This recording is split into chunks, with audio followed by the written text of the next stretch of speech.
Pass it on. Let's see here. This is if kids are espionage. Ah, jeez, pass it on. He cuts he's got these on his hands to cut. Can't say hands. Jeez, I'm falling apart. You remember how to play this game? I forgot. This is a place with dinosaurs. Kids get sucked there. What? Delete that. I pass that one. Oh, that was just terrible. Miho, what happened? Oh my God. Halfway through, I thought she hung up. Sweet Miho, that was... And my clues were awful, so. And it ended with that? And Child and molestation? you said the most disturbing sentence that we've had on the air this year. They got sucked back in time, right? Oh gosh, let's just forget that happened. Well, you didn't say back in time. Yeah. That's the worst minute of this week. That's the worst. And we've had a lot of bad minutes. We've had a lot of bad minutes, and that's the worst. The worst minute we did all week long was right there. Oh, good Lord. It's terrible. Terrible. Top to bottom awful. Kevin, Virginia, and Jason are live on 97.9 WRMF and the KVJ Show app. It's time to wake up and let the weirdness begin. It's the KVJ Show to start your morning. Kevin is the host, and his skin pigment is whiter than Casper the Ghost. Virginia sounds like this. Nickname Vicious Beast, so don't get her pissed. Jason talks like a spaz, and they love to talk about Bigfoot and stats. So get ready, here we go. You're listening to 97.9 with the KVJ Show. Well, here we go. It is Monday. It is the KVJ Show. Coming off of a big old weekend. A lot of stuff to get to here today. But I think probably one thing that, we need to get to and address with our audience, here pretty early is, sadly in our family, and I do look at everybody that's involved with this show and, people that you hear on the air and people even off the air are all part of the family and part of the show. And we, unfortunately, over the weekend, we got some tough news. Jason's Aunt Ann, who you know from the show, and she's been a part of our family for years and has entertained so many people. She had fallen ill last week, and people were even asking, saying, hey, I hadn't heard Aunt Ann on for a while. Well, she had some health issues. And yesterday I got a very sad call from Jaybird that things were not going well with her health. And unfortunately, we lost Aunt Ann yesterday. And today for us, starting out here on a Monday, is going to be a show where we remember Aunt Ann and who she was and how much she entertained people. And also, too, there was a lot more to her than just, what you heard on the show. She was a big part of Jaybird's life. And if you've listened to our show for any amount of time, his mother used to be on with us years before, and his mom and Aunt Ann were very tight, and they were always kind of together. And then when Jason's mother passed on a good number of years ago, that was a sad day, and Aunt Ann kind of stepped in and, has been a big part of Jaybird's life and a big part of the show since then. And so I know that over the course of probably the last 7 or 8 years, people have really gotten to know and be entertained by Aunt Ann. And, I look back to the history of the show. We're in year 20, and we've had a lot of women who I would say that a lot of this show has been built on their back, starting all the way back with my grandma Beulah, way back in the day. And Jason's mother was then stepped in, was a big part of the show, and then Aunt Ann. So we are obviously heartbroken here today, and very sad to have to report the news that Aunt Ann is no longer with us. And so today we want to just play some of the best moments from Aunt Ann and remember all the laughs that she gave us and the woman that she was. Because like I said, you heard a lot of stuff on the show from her and, what she did, but there was so much more to her. So we want to give you a little bit more of a view on that today as well. So it's going to be a tough day for us. I'm sorry. So I'll get through. I'm sorry to keep crying. It's just it was kind of unexpected, and yeah. She was like a second mom to me, and she was a big part of this show. And I told Virginia before the show started I was going to try not to cry, but it's really, I think you should. I really think you tough. should cry. It would be really, really It'd be weird odd if you didn't cry Yeah. because she was very close to you. She was a second mother to you. She really, I know it sounded like she was such a hard-edged woman on the air, but she really loved being recognized out in public, and when people would come up and tell her how much they loved her, it really gave her a sense of purpose, and she never thought she would be loved like that. And the last thing I told her before she passed away, and I know that she heard it, I just said, who would have ever thought you would have become a big-time radio star? You know, some woman from Rhode Island. And she laughed and smiled at me, and I know she heard that, and that was one of the last moments I had with her. And I can't tell you what an amazing woman she really, really was. And she was a second mom to me. And I really appreciate everybody who has said they have loved Ann and has said so many kind things to her, because she really never expected that kind of love from people. And she felt it too. She knew people loved her.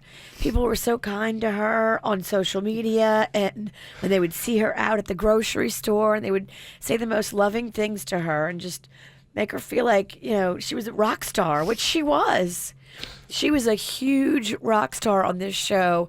Not a single one of these Ann bits that we've played over the past day, we've looked at a lot of them, they all laugh out loud amazing. I mean, for majority of her audience, honestly, Ann had like 100% Rotten Tomatoes ratio. When she got on the air, she delivered it.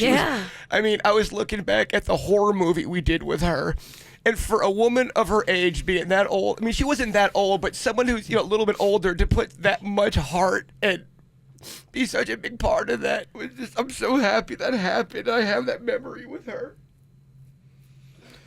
Well, the good thing is we've got so many great memories today. And she loved being on that movie set. I was there watching her and everybody interacting with her, and the whole, you know, the whole movie's around her.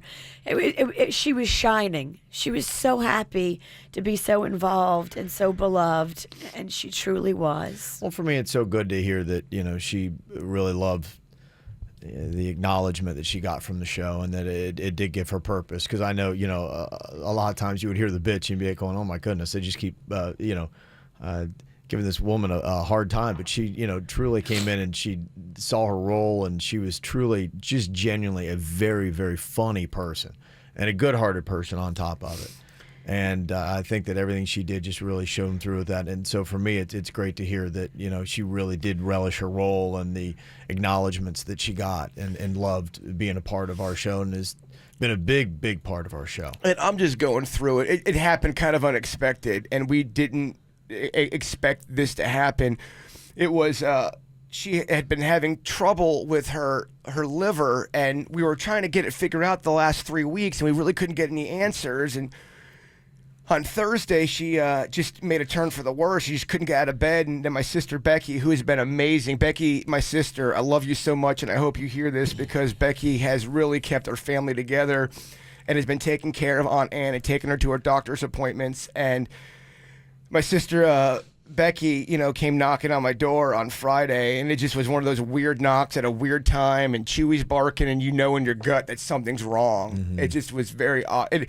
The weird thing was, Saturday I knew that she was going to pass away, and it was so remnants of my mom. It was very awkward. It was a weird thing. Did it kind of fit in with a lot of the same signs and things that you were seeing? It was a Saturday. It was the same type of day. It was weird. I tried to make sure that I concentrated on more specific moments this time than with my mom. I think the first time you go through a tragic death, you're in a whirlwind. The second time, I think you're trying to remember details, because, you know, a big thing with my mom is I don't remember a lot of this stuff through her passing, and I'm not trying to make this to a therapy session. I'm so sorry. But it should be.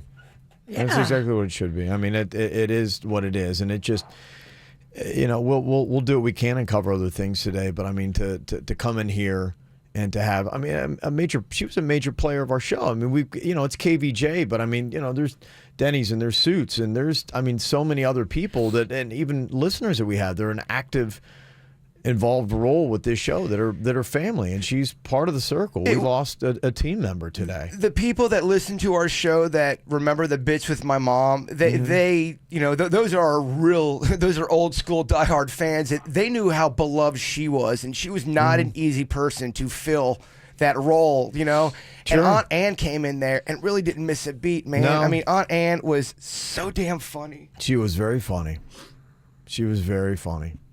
So just, you know, the next couple of days is going to be tough, but I'll be okay. You know how it goes. You know, the first couple of days you're just kind of reeling a little Sure, bit, I and hear ya. then you get spiritual and you get reflective. But you're with family, you know, and I'm glad that you were able to make it in here today so that, you know, you can just see how much people love Aunt Ann and that we take your can celebrate time. her and her life today. You don't have to not be sad yet. You're allowed to be sad, and it's okay. And we're sad with you. And you just take your time. Sure. Don't push yourself to get over anything. You shouldn't. You should cry and you should be sad. I might not be funny today. Not that that's, you know, not that I was funny last week. Well, you know, the good news is today we got Aunt Ann, and you know we've got her clips and her best moments, and that can do everything we need for us today. So we'll let Aunt Ann be the funny one on today's show, as we remember a great part of the KVJ show and a wonderful woman. So. And the first positive of the day, it just ate up all of our time for the dirt, Jay Bird. She would love that. Because she really thought the dirt had taken a big decline. She did not like the dirt. And she was very vocal. She's very vocal. So for Aunt Ann, we will skip our first dirt of the day. You didn't I do love it. You didn't do a monkey story when one of the monkeys passed, and she really took that as a slight as for her generation. She couldn't believe For her it. generation. She did. She was the representation of her generation. So yes. So for Aunt Ann, we're not going to do any dirt right now. Oh, I love it. Did you miss a segment from the KVJ Show? Find it on kvjshow.com or soundcloud.com/KVJ Show. Well, if you're just tuning into the show, we started off by letting you know that sadly over the weekend we lost a member of the KVJ show. Jay Bird's Aunt Ann came down with some medical issues late last week and passed away yesterday. Something that you know, caught everybody, I think, off guard. But I got to tell you today, the comments is, you know, people are just finding out the news, and in the chat room, you know, are saying what we've already known, just how great Aunt Ann was. Bridget said, my condolences to you, Jay Bird. I used to talk to her in Publix, and she was always so sweet and funny with me. She loved Publix. And she loved being recognized. She did. She was famous. She really was. And She couldn't believe that. She really couldn't believe she was radio famous. She thought that was the coolest thing. There was this, I forget the guy's name, but she always brought him up to me. She loved going to Carrabba's. That was one of her favorite restaurants. And this guy recognized her, and he would always give her the VIP treatment. And she thought that was the coolest thing ever. And she always brought that up. So whatever that cat's name is, thank you for, you know, making Ann feel special. Yeah. We were just talking a little bit about Aunt Ann and what she meant to you. And a lot of people, you know, may not realize, but I mean, she's been in your life forever. She was always there, you know, for 30 years. You don't know time, and she lived with your family for pretty much all those years. She always lived with us. There was the only time I never lived with Aunt Ann was after my mom had passed, and we ended up getting her own place. And that was the first time she had her own place, and she really loved it. She's always been in our lives, and she was always not like she wasn't a regular aunt. I know that may sound weird, but she was something different. She was like a second mother, and you're so modest. You don't even talk about this, but the reason she had her own place was because Jason would help pay for it with her. And so, like, basically, she had her own apartment and her own place to live in, and she took such pride in that because Jason made that happen for her. That's their relationship. That's how close they were. He loved seeing her happy in her own apartment, her own space that she could call and have pride of being her own. And I'm sure that, and she would say that you were not your typical nephew either, the relationship that you guys had. You were like together. a son. You were like a son to her, and she would do anything for you, and you would do anything for her. So it's going to be tough for us to be naturally funny today, but we've got so many great memories of Aunt Ann. And so today, with whatever we do content-wise on the show, we want to make sure that we're playing back some of the best moments and just even trying to figure out the best. There were just so many that we could fill a week's worth of great Ann moments. So we're going to go through some of the ones that were out there. And the one thing that I always loved about Ann was how she was such a defender of Jaybird, and anything. He was, and his mom was the same way with him. Little Jaybird could do no wrong. He'd hung the moon. They really, the one thing I can say about my mom and my aunt Ann, they really instilled a loyalty to me. Yeah. That Italian loyalty. If you're Italian, you know what that is. It's almost borderline mafia. Yeah. Blood in, blood out kind of a thing. That's right. She would always defend me. If she thought I was being slighted by Look out. by any means with the radio, she got really, really defensive. This is one of my favorite bits. This is when we won some kind of an award for radio, and we were recognized in the industry, and it just said Kevin in Virginia, and it left my name off of it. And she was so, legit mad about that. She could not believe that my name was left off, and then she thought Kevin had something to do with it. I said, no, you leave the third guy's name off. She's like, you know what? Which you would never, ever in a million years do. But it's just so funny. No, never. You would never do that. But she go, you know what? He's trying to knock you down a peg. He's trying to knock you down a peg. Trying to keep you in your place. It's always about him. So here's one of our finer moments, remembering Ann. What's going on, Jason? What's this award thing I hear? And that you weren't mentioned. It was just Kevin in Virginia. What does that mean? How do you know about that? Somebody sent me an email on my Facebook page. Some guy, his name was Joe. Who the hell is Joe? I don't know who Joe is. Let's get back to the bullshit though that's going on. Why weren't you mentioned for the whatever it was? There's some award thing For that. what? Well, they rank the morning shows in the country. Yeah, you're part of the morning show, so you should have been mentioned. It's a KVJ show. It's not the Kevin Virginia show anymore. Gets me hot under the collar, Jay, when they forget about you and ignore you like you're nothing, part of the show, and they're the stars. Cut me a friggin' break. I don't know that somebody made someone made a mistake. It must have been Kevin. Well, this has nothing to do with Kevin. What do you mean it ain't got nothing to do with Kevin? That's totally bullshit, Jason. Totally bullshit. And if you don't think Kevin knew about it, you're blinder than I think you are. He acts like he's a superstar anyway, so why wouldn't he, why is he putting you out in the pasture? Well, you do all the shit, so you're his gopher. And, Well, I don't think I'm his You don't think you're his gopher? Honey, wake up and smell the coffee. Is Kevin going to do anything about it? Or Virginia, either one of them? Are they going to do anything to rectify the problem? Because it is the three people that are on the show, not just him in Virginia anymore. And it hasn't been just him in Virginia for years. What does Miss Cackle say? Well, we didn't really get to talk about it much. Why? I'd have talked to him right after the show. Hey, what about your boss, Leo? Remember Leo? Has that got anything to do with Leo, your boss? Well, it doesn't have anything Who do you care? Who can you go to and square it away? Well, and I don't have anything to do with any of this. Kevin told. Yeah, your name is off an award that's for your show, and it's supposed to be three people. Well, Kevin gave me. And he had the balls to tell you to your face that you was excluded. Well, it's got nothing to do with Kevin. It has everything to do with him. He's kissing somebody's ass. And I'd be watching my back if I were you. And if I were you, I'd go to Leo, go to Shmeo, I don't care who you go to, and you should make a big ruckus out of it. I don't think it had anything to do with Kevin. Please. Denny's, you're just new into this with these people. You're speaking out of turn. And nobody asked you anyway. I'm not sure how they... There's something mumbling. I told you that a long time ago. When you talk to me, you got to talk up. You can't mumble. I don't know how they do the voting. Yeah, you got to speak up, Danny. Are you drunk? No. Are you stoned? No. You sure? Yeah. Yeah, because you do act a little off. Well, he's always laughing. He thinks everything's funny. Well, You're getting screwed, and who are the people that voted for? I don't know who voted Ann. I don't know. No, I would feel so pissed off that I was left off the part of the show. But Ann, I am part of this friggin' show. I get it. I don't know. All right. Can you only imagine the conversation is happening right now with Ann and your mom? Aww. Yeah, you know, one of the weird things was when we knew something was off, Ann was reaching for the sky, like the air, and she kept on saying, she's telling me to reach for her. She's telling me to reach for her.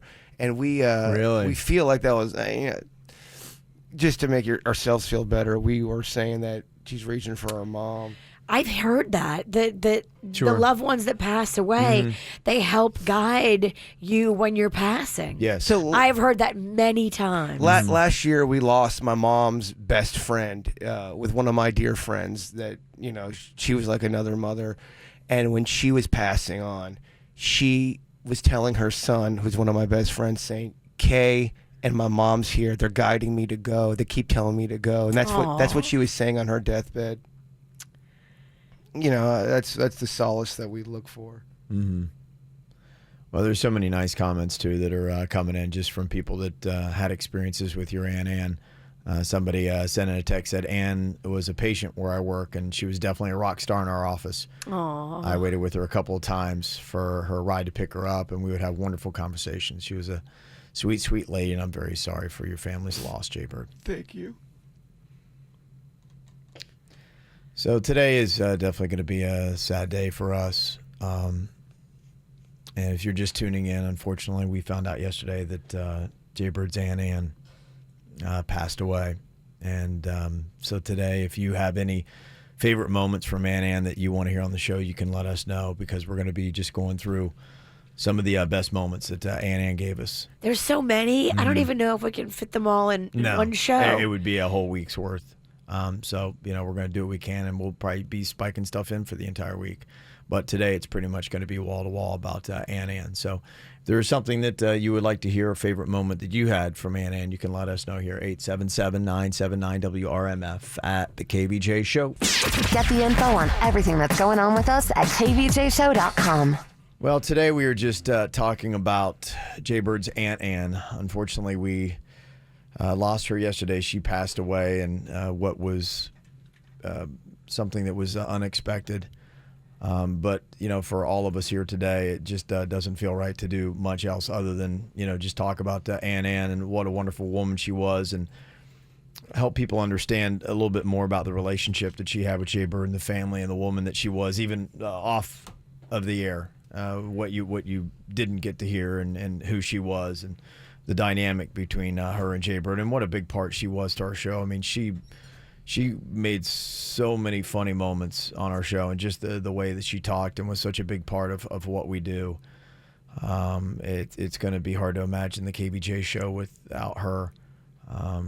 You know, and here we are. It's another day, and it's another chapter for us, and another point in life to move on. So we want to do our best to, you know, pay honor to Aunt Ann today for everything that she did, and the contributions that she had were completely endless to us. And thanks to everybody else, too, that are texting in that had a chance to interact with Aunt Ann, and just the kindness that you showed her, and whatever part it might be, whether it was a doctor's appointment or you saw her in Publix or whatever, that meant so much to her. And so you know that you had a part in making her feel so good. So thank you to everybody who was so cool with her that ran into her in public. And that's one of those awesome things, too, that's going to be able to give Jason and his family comfort. Just knowing how beloved she was, and you sharing those stories of interacting with her. You made her day. You made her week. You made her month. But just by being cool to her out in public, she felt like a rock star, and that's exactly what she deserved. She really did. There were so many good moments that we're sitting here, and a lot of people are suggesting, oh, do this, do the alarm clock bit, do this. And so we're trying to get all these things together here to play for you today. The alarm clock bit, we had a bunch of bits from our old station, Wild 95.5, a lot of awesome bits, and they got destroyed on our move to Miami, and the computer crashed. We lost all those bits. Unfortunately, we don't have that alarm clock bit. Okay, well. We've been looking for it. We just can't find it. All right. I thought I've heard it as a best of. You know, did we at might Wild have it 95.5. You drink a Oh, lot. I drink a lot. But hey, so do I. And the years, they just bleed together, don't they? I mean, my goodness. I'm not judging. I'm just calling facts. Yeah. Well, this is one of our favorite moments. This was where we had conferenced Aunt Ann with our boss Leo together, and then we just kind of like sat back to watch what would happen. And I think it got a little bit confusing and chaotic here as we get Ann on, and then we plug in Leo, and then have them try to figure out what the heck is going on here in this call. Hello. Hello, I'm calling to speak with a Mrs. Ann Knight. Speaking. Hi, my name is Jeremy. I'm calling from Mobile in regards to your bill. We have not received a payment from you in about 3 months, and we were wondering when you were deciding to pay that. Wait, what are you talking about? This is you. Yes, we're calling in regards to your bill, Mrs. Knight. We've been trying to reach you, and we're not getting any answer when we call your house, and when we do, it seems like we get disconnected very quickly. It's only a bad phone to begin with. It sucks, this phone. Keeps losing calls, so maybe that's it. But I paid the bill. I have paid my bill. Well, ma'am, we have not received any payment from you in months. Well, then the people that have taken my money at the stores robbing. Okay, let me just put you on hold for a minute, ma'am, and we'll check your okay. we'll check you your do account. that. You do that.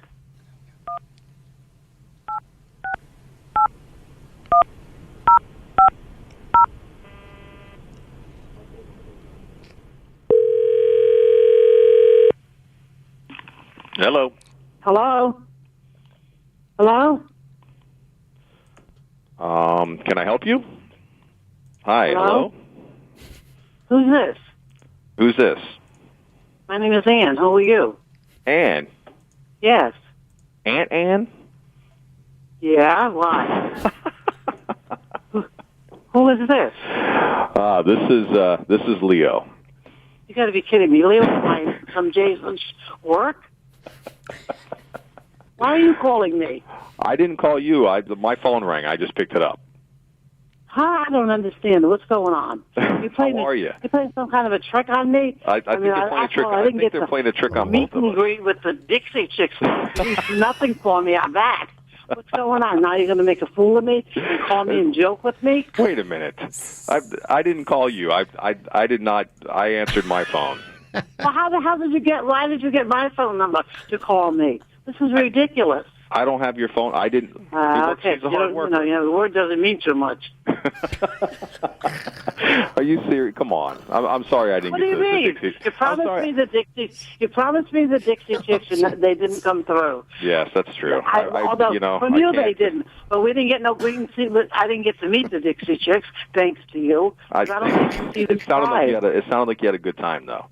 I had a ball down there. Don't change the subject because this is ridiculous. I mean, you promised to let me meet them, and you fell through. You fell through the cracks. You know what? I will take full responsibility for that, Ann. I will take full responsibility for that. You deserve to. Because here's the thing. Because I want you to be happy with me, unlike the way you feel about Kevin. I will do whatever it takes to make you. Well, you're in the same category as Kevin. You don't come through with your promises. And you probably won't come through with it anyway, so why should I even say anything? Kevin, he said, he's going to do this, he's going to do that. He does nothing. It's like promising a child something, and then you fall back on it. Never promise anybody anything if you're not going to, if your word doesn't mean anything. You know? Uh-oh. Hello? Oh, you hung up on me? Hello? Dad. Oh, jeez. I forgot about at least she went. she went all in. That's my boss. She's doing that too, by the way. Just put that in perspective. I mean, she went all. We just in. conferenced her and my boss, and it wasn't any backing down. It was like when she realized who it was. There's that many jobs you can have where your aunt gets to yell at your boss, right? And you get away with just it. like That was an opportunity for her. Yes. She was going to speak her mind. I was a smart move though. As I listened back to that, I realized how Leo tried to kind of like flip it and throw my name out there, which is a wise move to be like, okay, maybe you can divert the attention onto Kevin there. So, yeah, I was enemy number one. So, one of the finer moments from Ann, and we're going to get many more here this morning on the KVJ Show. Here, Jay, it's Annie. I got a message for you. I smell a rat. I smell a rat. Kevin, he's a rat. A dirty rat. I smell a rat. I smell a rat. Kevin, he's a rat. A dirty rat. Kevin and his phony laugh. What's up with that? Do you hate Kevin Ralston? Yes, he's a rat. Damn, Ann, you are gonna make Kevin cry. That bitches like me is hard to come by. I can't stand it anymore. So, Ann, rip the mic up with the snore.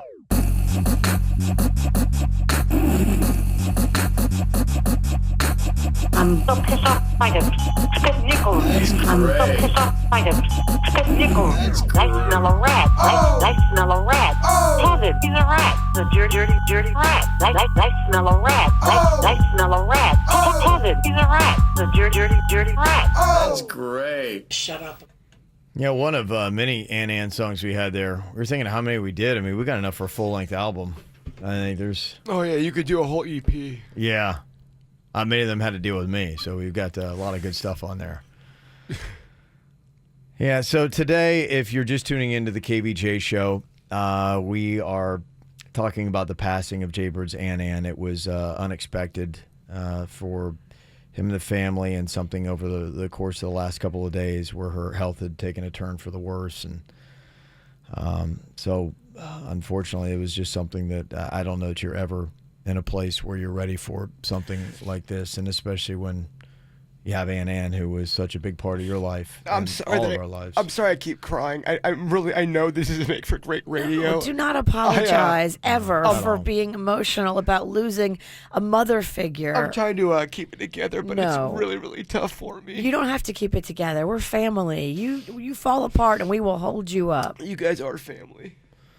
And we loved her. I mean, everybody who knew her loved her. You guys absolutely loved her. I was telling Kevin yesterday, I said, I really appreciate the fact that you made my mom and my aunt radio stars. I mean, they never in their life would ever have expected that. And I really will always be so blessed for that. Well, they deserved it. They were just the funniest, most naturally comedic women.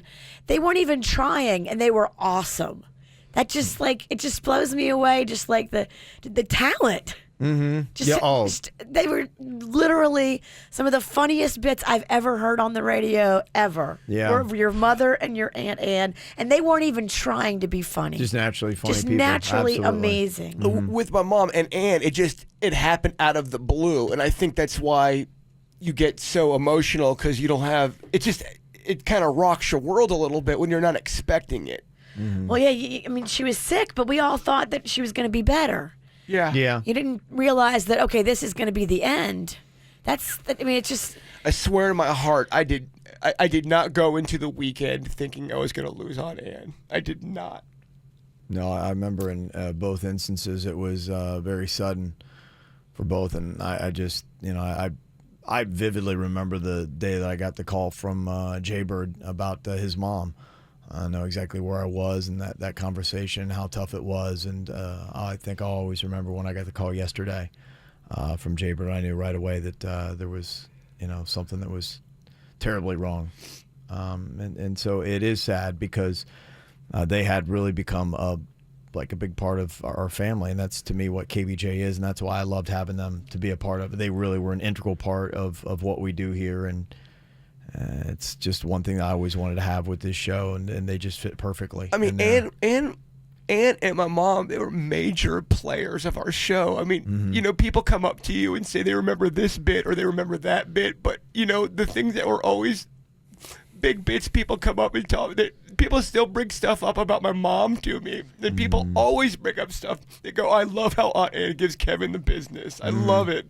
Or I love how Aunt Ann says that, If I had to list my top 10 favorite moments on the show, I think every single one involves either your mom or your Aunt Ann. And I know when people want to hear something from our show, we don't ever send off any examples of what we do without having something either from your mom or from Aunt Ann on there. I mean, You're right. They're truly the best of what we've ever done on the show. It's just so organic and natural and incredible, and they weren't even trying. They were just awesome. Well, a big part of my identity in my life is being a part of this show. I mean, I spend so much time of my life in this show, and just to have them be such a fabric of this show, I don't know. It makes it even so much more emotional, because I know they were such players, of the show.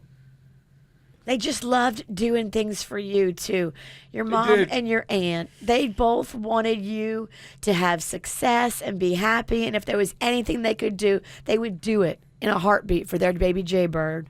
I'm just glad that they had a platform. I mean, imagine, if the world had never known how funny both of those women were. Right. I mean, it would have just been between them and their conversations in the living room together watching TV. I mean, that truly would have been a shame to not hear just how funny and how amazing both those women truly were. So well, I really do appreciate your kind words, and I appreciate everyone in the chat room and everybody who has said such nice things. And if you, like us, you can't get enough of Aunt Ann, there's some wonderful YouTube videos. I know I was doing a dive into them yesterday. We'll post them all up, too. We'll try to make a really nice, convenient tribute page for Aunt Ann. So if you want to just go in there and just spend a good bit of time, just some of her best moments. Out of anything, the most special for me is when the last movie that we did together, because as she got older, you're honest with yourself. You go, I don't know how much longer you're gonna have with this person, and the fact that she was so involved and so enthusiastic about that, and she was the star of the movie. She was, and she loved it. Everything depended on Anne, and she knew that for me. Mm-hmm. She took pride in that, babe. She really did. You made her a part of everything.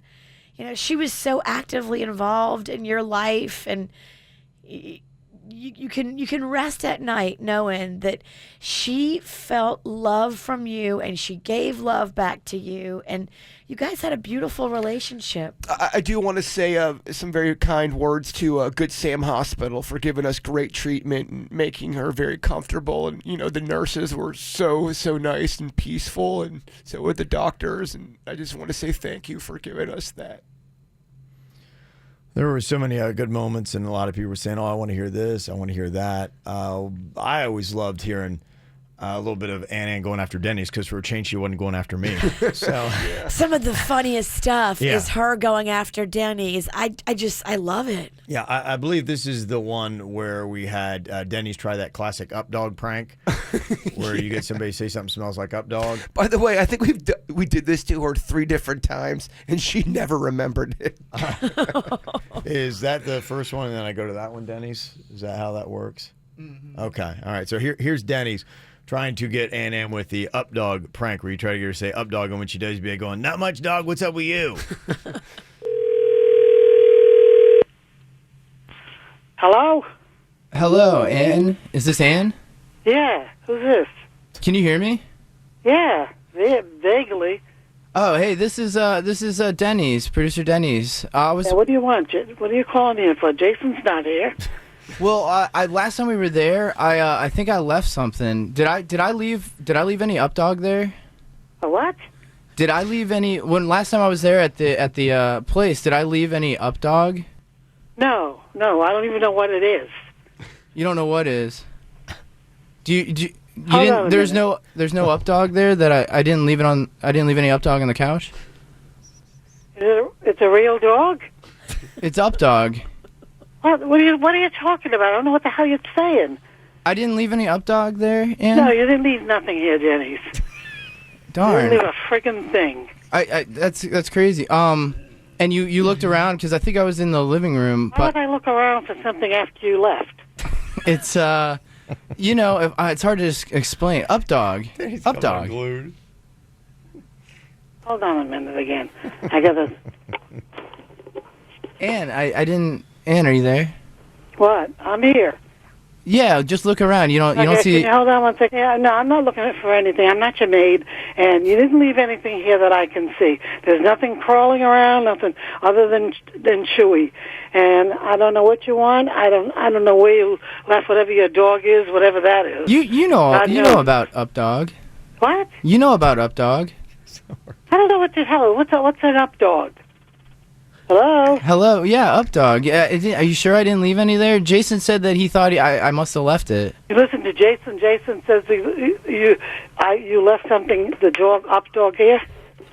I gotta go. I can't take this bull. Take it easy. I don't know what you're talking about. Haven't got time for it. Goodbye. You know up dog. Denny's trail on the You couldn't get her to say, what's up, dog? She would not say, what's up, dog. You could not get that out of her. Denny's with zero confidence going into that call.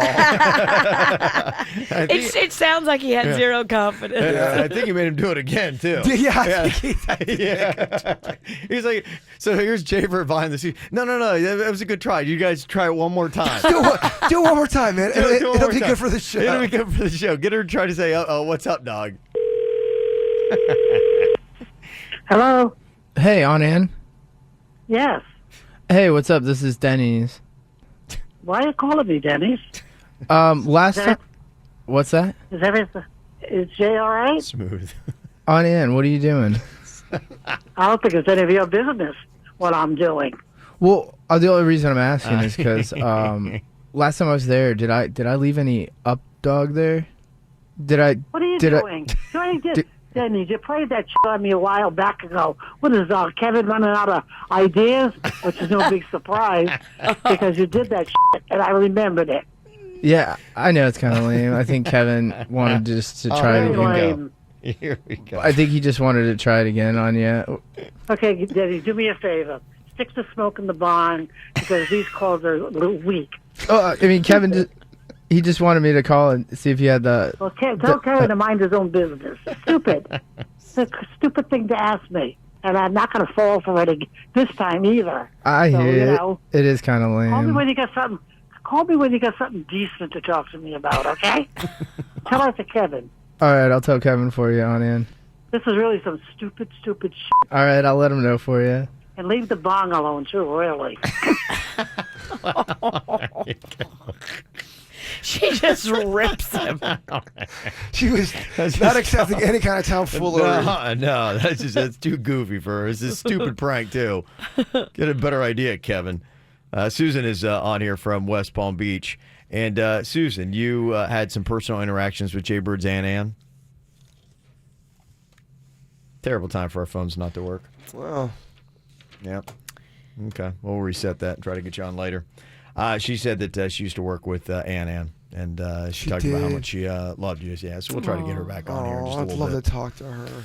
Yes, we will definitely try to do that. So if you've got any comments or any moments that you want to hear with Jason's Ann, you can definitely let us know. We'll get something up on our social media as well because I know a lot of people are sending in amazing texts, and I would love for everybody to be able to see what people are sending into us via text message and in the KVJ chat room for KVJ TV as well. So we'll get that up here momentarily for the KVJ show. Well, some birthdays to celebrate here today. Celebrity-wise, you got Maisie Williams having a birthday. If you're a fan of Game of Thrones, you might know her as Arya Stark. On that show, Game of Thrones was back on TV last night. Episode 1. Got to see that. It was it's a good episode. Did you? Yeah. Sorry. That's all right. Did you watch it? I did, yeah. I checked it out this morning. I got this morning just to kind of I wanted to, if there was massive bloodshed and major characters got wiped out, I kind of wanted to know what was going on. Gotcha. Was it good? It was good. It is a good episode, and it definitely drives the plot forward. Do you walk away with loss?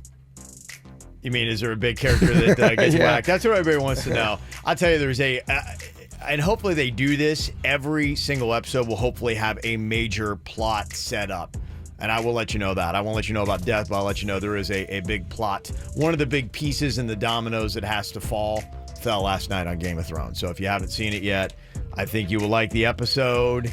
And you know what I like is I'm not smart enough to pick up on a lot of the stuff they do on the show. And so I watch the end credits where the two guys who make the show kind of are talking about things and they explain stuff. I'm like going, oh, I didn't get that when I watched it. So that might kind of help you because it can be a confusing show with so many characters and so many plot lines and everything else. Those little subtle things they write into it does help out. Emma Watson, she was a Hermione in the Harry Potter series. She's 29 today, and then Seth Rogen turns 37. Got some more birthdays here today. 9th birthday for Isabella Rose Davis. Having a birthday from Dad, Mom, Jonathan, Maria, Claudia, and Maxwell. Heather having a happy 22nd birthday from Mom, Dad, Dylan, and the family. That is in from Stacy here today. Also, happy birthday to Shannon Bennett, turning 25. That's from Steve. Also, happy birthday to the best stepdad, Richard. We love you so much, Michaela and Shaylin. Also, a happy birthday to Michael from Allie and Boots. Happy 10th birthday to our sweet Kylie from Mommy, Daddy, and Kennedy. Love you so much. And happy 16th birthday to Elizabeth. Love your sister, Lydia. So, some nice birthdays. You want to get one here on the KVJ show, you can. just send us an email, mail@kvjshow.com. And one, I just got in, happy 11th birthday to my daughter, Gabriella Rose. We love you so much, from Mom, Dad, Orion, Sky, and Kodak. So there you go. Here on the KVJ Show today, I know a lot of people would just get in your cars or just now tuning in for the first time. We're not here when we started off the show earlier, but we started off with a very sad announcement. Got word yesterday as Jaybird gave me a call. Unfortunately, Ann had run into some health problems middle to late last week and unfortunately passed away yesterday. So if you know anything about the KVJ Show, you know what a major part she has been in the show.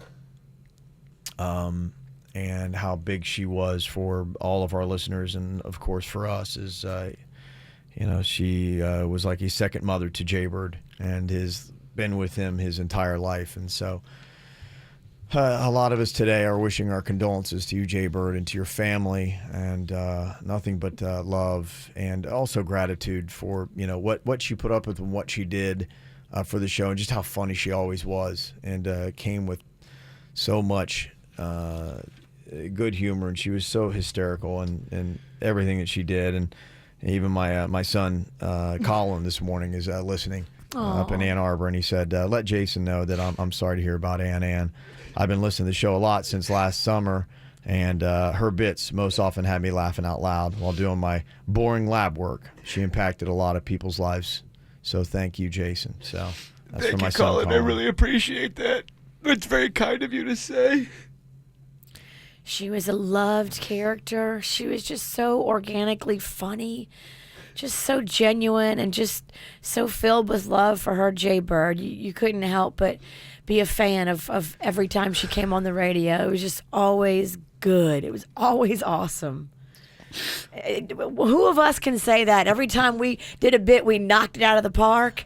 I know I can't say that. Every time you put on an Aunt Ann bit, it is going to be funny. For the majority of her audience, because there's always some annoying hater, but for the majority, she had 100% tomato rating with our audience, Rotten Tomato rating. She was just naturally and organically funny, and I don't think she even meant to be funny.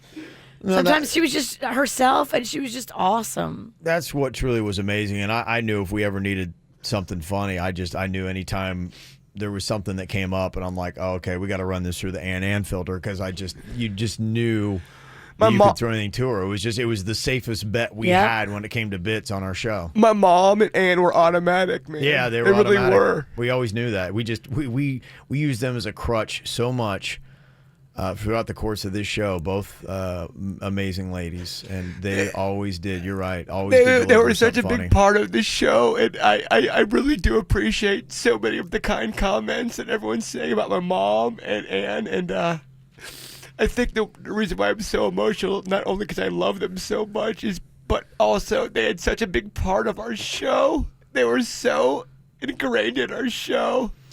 The thing for me that I really was so amazed with was, when your mom had passed, I was, of course, sad for your loss, but I'm like, on the show, I'm just like, there was just one Kay Pennington, and you could not get funnier, you could not get better. And we started doing some, bits with your Ann to kind of start things off, but I got to admit, at the beginning, I was a little bit skeptical. I'm like, there's just no way, but I could not believe just how funny Aunt Ann was, and she grew into her own right. And to me, I don't know you ever could have filled your mom's shoes, but she stepped into her own shoes, and she was right there. They both were a really big part of it, and I'm just so blessed that we have all those recordings, and we have all of those moments together, and I really do. I want people to know that I really appreciate your kind words to me and my family. It really does mean a lot. Mm-hmm. Well, they were loved. You know that. Very beloved. And if you are just tuning in, yes, unfortunately, we are talking about the passing of Ann. She went to go be with Kay yesterday. And I love the story that you were telling, that kind of in some of her last moments, she was almost reaching up, like your mom was right there to come get her. At least that's what we feel, That's when I knew something was really wrong, was when I was at the hospital. I believe in that. I hang on that. And I think, to me, that is some of the most peaceful stuff just here on this earth, is we're all trying to figure it out. It's not easy for anybody. Life is not easy. not meant to be easy, and we all need each other to make it through it. And I think to get to the other side of it, you need someone there to help you through it too. And that just it's a lesson for life. It's a lesson for death that it takes other people, and people are something that people matter. I'm very fortunate to be able to be with Ann and my mom on their last breath. I was happy to hold their hand during that moment, and I feel so bad. I know this can't be good radio. I'm so sorry. Well, it's what not we do. about It's good necessary. radio. It's not about that. It's about you're in pain and we're a family, and this is just we're going to go through this with you and together. And you cry all you need to cry, and we are here to hold you up as you cry. Don't you ever feel bad for missing her and being sad. She was a very, very big part of your life. I think anybody knows. She's a big part of our life. Of our lives, I mean, too. the people listening. Everybody. I mean, if you're a true KVJ fan, you know, you feel the hurt with Aunt Ann because Absolutely. you were part of it. You were part of the ride with her, and she was just so damn funny. I mean, this whole show is set up to be about family and community, and that's why we do what we do, and that's why this is what the show is today. Because she mattered so much to what we did, and it just wouldn't be right. We're not just one bit after another. We are there's depth, and the people that put this show together really truly do matter. It's weird. After I lost my mom, and again, I'm not at all trying to make this depressing because I don't want people to be depressed going to work and going to school and kids listening, but I do want to turn this into a positive. Just talking with my mom and talking with my aunt, they really did have a zest for life. And I know there's people out there that have lost, there's someone driving right now that lost somebody this week and that's struggling and probably crying in their car. And I just want to tell them that I understand your pain and I totally get it. And I'm sorry you're going through your loss. I don't even know what I'm saying right now. I probably shouldn't be on the air. No, you should be. We all go through loss, and that is a comforting thing to know that, hey, we're all going through this, and the older we get, it's a numbers game. The more people we're going to lose, and this is just, we need to be able to lean on each other. Yeah, I guess what I mean is I can relate to your pain, and I can relate to your loss, and I'm sorry for that. Because I know what it feels like. That's why I think it's good that you're here. I mean, you're going to get so much love today, and Ann's going to hear, and the comments are just absolutely amazing that people are sending in for her. And like you're going to get so many stories. That's what I love. People are texting in and leaving comments about when they met Aunt Ann, and it really is special to know how beloved she was and how people, when they met her out in public, made her feel like a rock star, because that was super cool how everybody lifted her up and made her feel awesome, because she was. Yeah. I really do mean this when I say, if you are going through something where you're talking to a friend and you guys are going through some really shallow drama, just someone needs to put it aside and just talk to somebody, because we talk about it a lot off of the air, us together. Life is so short. It's not worth it. I just know so many people that are not talking to somebody because of stupid stuff, and that's not the situation with me and Ann. Me and Ann were very, very close.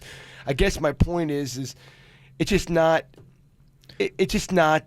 When somebody passes, it puts it all in perspective. It does. You think about everything. You feel there's guilt involved. You realize what's important and what's not important. And sometimes we put things and we don't talk to people, or we hold grudges against people for things that just do not matter in the grand scheme of it. And that's why let it go, because you don't know if the person that you truly do love deep down inside are going to be there tomorrow. And I recognize I'm extraordinarily emotional, and I'm thinking on a heightened level of perspective, and I get that, and I know this is probably not everybody's jam. I understand that.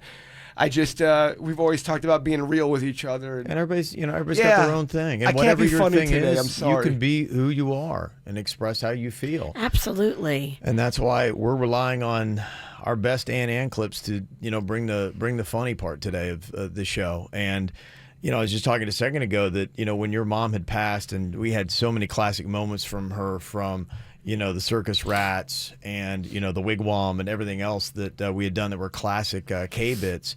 I was just like, there's no way you can replace that. But this was, I think, the bit where I said, okay, Ann is truly funny. This was the alarm clock bit where Jay Bird had gone into Ann's bedroom and he set all these alarm clocks at 5-minute intervals. And so as soon as she found one alarm clock that he would hide somewhere in the room and turn that off, the next alarm clock would go off. I think there was about 20 or 30 alarm clocks. Yeah, and you could just hear. By the way, to this date, the most expensive KVJ bit. Yes. Oh, she's peacefully sleeping. Oh, it's so abrasive.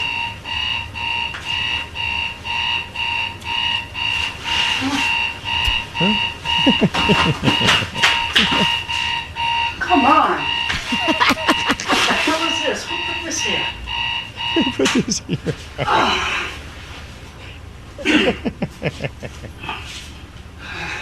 Here we go. Round 2. She's a quiet sleeper. Yeah. Gentle sleep. Lovely. Oh, that's so loud.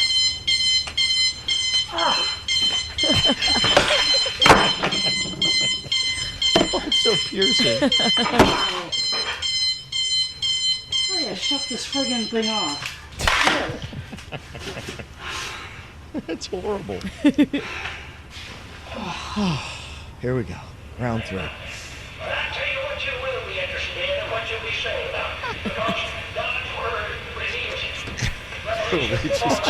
Radio clock. What is going on? Come on. This is not funny. Oh, I disagree.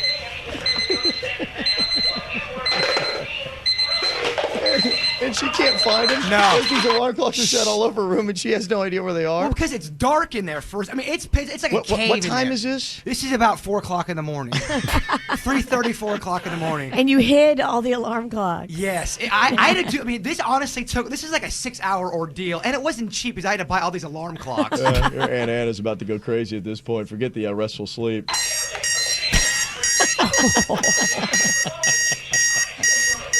This isn't funny. This is not funny at all. I'm trying to sleep here. Tina, where are you? Through it. Oh, finally. Sleep. I'm just hiding out, listening to all of this.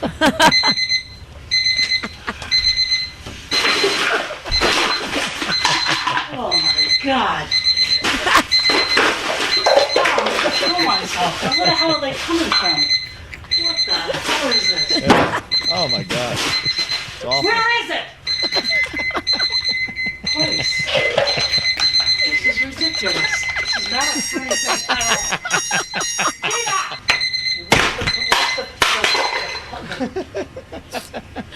all. How many is it? It's got to be like 12. Oh!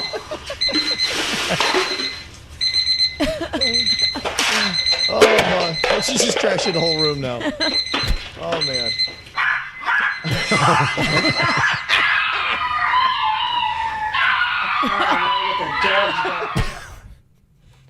How many alarm clocks do we have in total there? Oh, so it was edited down. Yeah.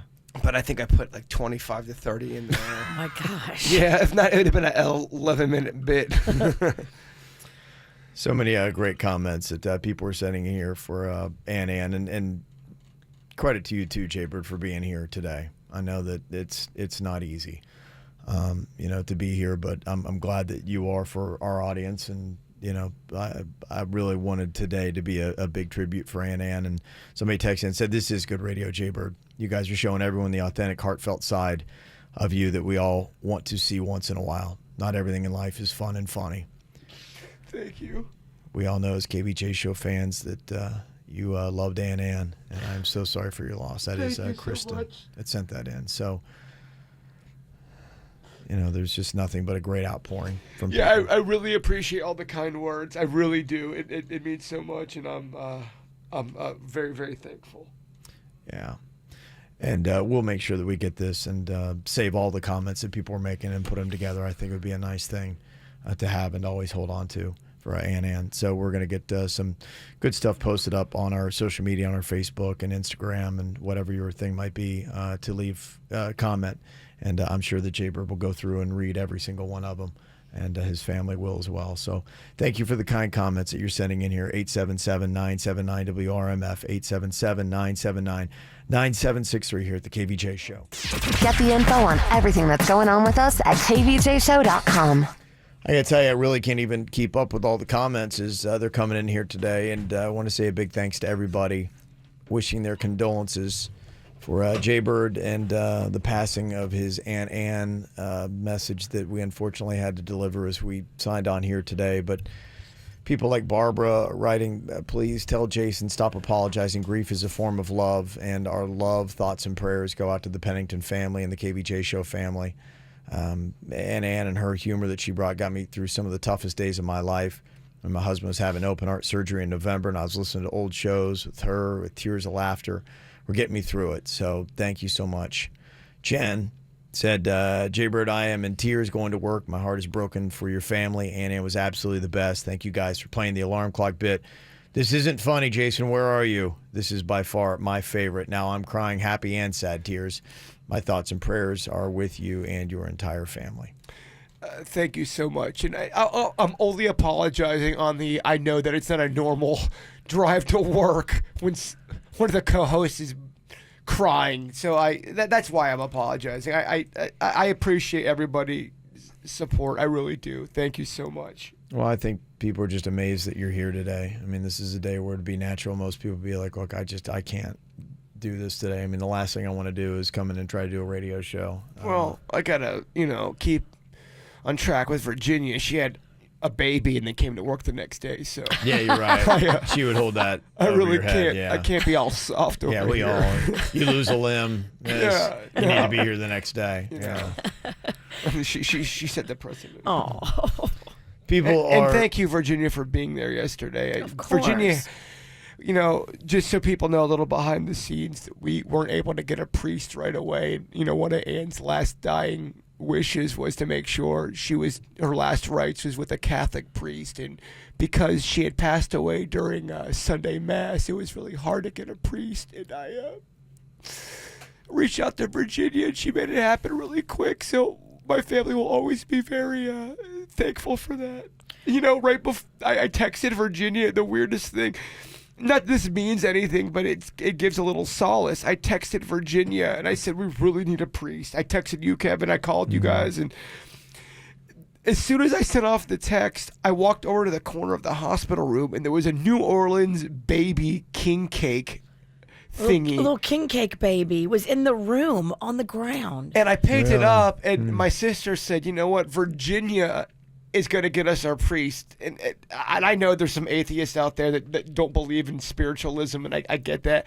But for us that do believe in that, we look for those moments of peace, and that was a moment of peace for us. So I'm just happy we had that. I got on the phone immediately with the Catholic Mafia, and they get things done. We called every Catholic church in this whole entire county, and the people at Good Sam were calling. Everybody was calling. So they rallied for Aunt Ann and got a priest there. They did. Super fast. And nothing but the best words to say about Good Sam. They were so kind and gentle and peaceful with her passing, and I really do want to say thank you for all that.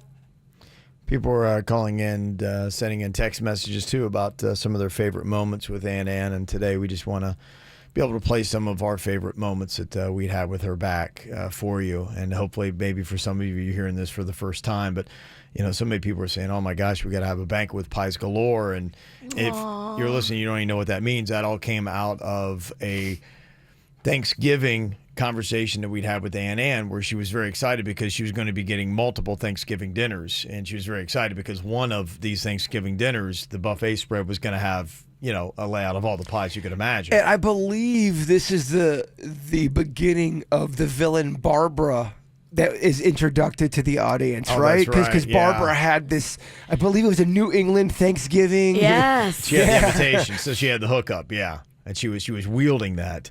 Here's a little bit of the Thanksgiving plans. But why do you want to change it? So what's the deal with it changing on Tuesday? Well, my friend Barbara invited me to a place she said in Orlando, somewhere up in that area, that they're having a thing for, it's going to be a New England type thing. and Elvis, they want as many New Englanders to go up there as possible. There's going to be everything there. She's going to, all kinds of turkeys, all kinds of mashed potatoes, all kinds of stuffings, pies galore. I can't wait for that. I thought you didn't like Barbara. Well, she's going to pay for my dinner, so what the hell? I don't have to like her. So we're gonna do it Tuesday? Yeah, I said Tuesday. Well, who said you can change it on Tuesday? Me. But the. What the hell are you asking me that? Are you going to cook it? I'm not gonna cook it, but I'm saying, does everyone else? Can everyone else do it on Tuesday? If I say we're going to have a Thanksgiving on Tuesday, we're going to have it on Tuesday. You can't do it on Tuesday. What do you mean? Who are you, his lawyer? Oh, I just thought we were. This doesn't concern you. Can we do it on Wednesday? No, I got plans on Wednesday also. Oh boy. What are you doing on Wednesday? I'm doing another Thanksgiving on Wednesday. So you're having 3 Thanksgivings? Yes, I am. Okay, so you want to have Thanksgiving here on Tuesday? Tuesday, So yeah. Thanksgiving's been changed to Tuesday? For our house, for this year. I think I deserve it. I've lived long enough. I just don't want there to be any scheduling conflicts. Between who? There's no schedule. I'm doing Tuesday. I get it now. You got to be Kevin's do boys. Be a little puppet for Kevin. Kevin's do boys. Well, all right. So, okay, I guess we're having Thanksgiving on Tuesday. There you go. Thanksgiving was moved to Tuesday that year because of pies galore. She usually had 3 Thanksgivings for Thanksgiving. Yeah, that was kind of her thing. Yeah. I forgot I had do boys too. You and Denny's. You're behind the reason that Thanksgiving can't be moved. You're right. That was it. Yes. I put my do boys up to the task. And so Pies Galore was kind of one of those fun things that just kind of like lived on and kept resurfacing itself, including one of the Christmas jams that we'd done with Aunt Ann. All I want for Christmas. Aunt Ann is back. All I want for Christmas. All I want for Christmas is for Kevin to shut up. Tell a man. Kevin is smuggy. Kevin is rude. Kevin is a modern day Ebenezer Scrooge. Kevin is a stupid ass. He needs to stop talking. I hope Santa puts a lump of coal in his stocking. Aunt Ann, what's on your Christmas list? To tell Kevin to shut up, cause he's a little bitch. All Ann wants for Christmas this year Is for Kevin to get run over by a reindeer. Damn, Ann. Yeah. You a straight up G.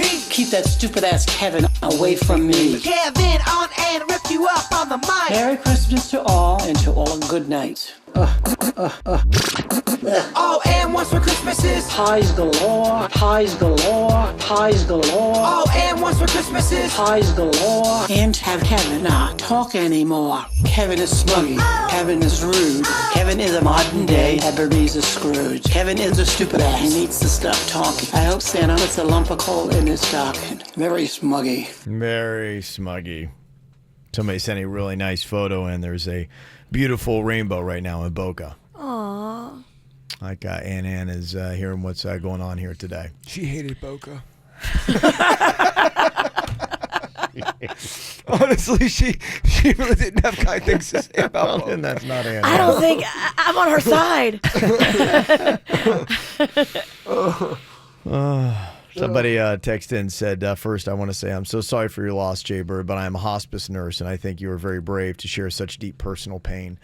You're helping me and a lot of other people in knowing that it's okay to grieve and to be open about it. Oh, thank you so much. I really appreciate that.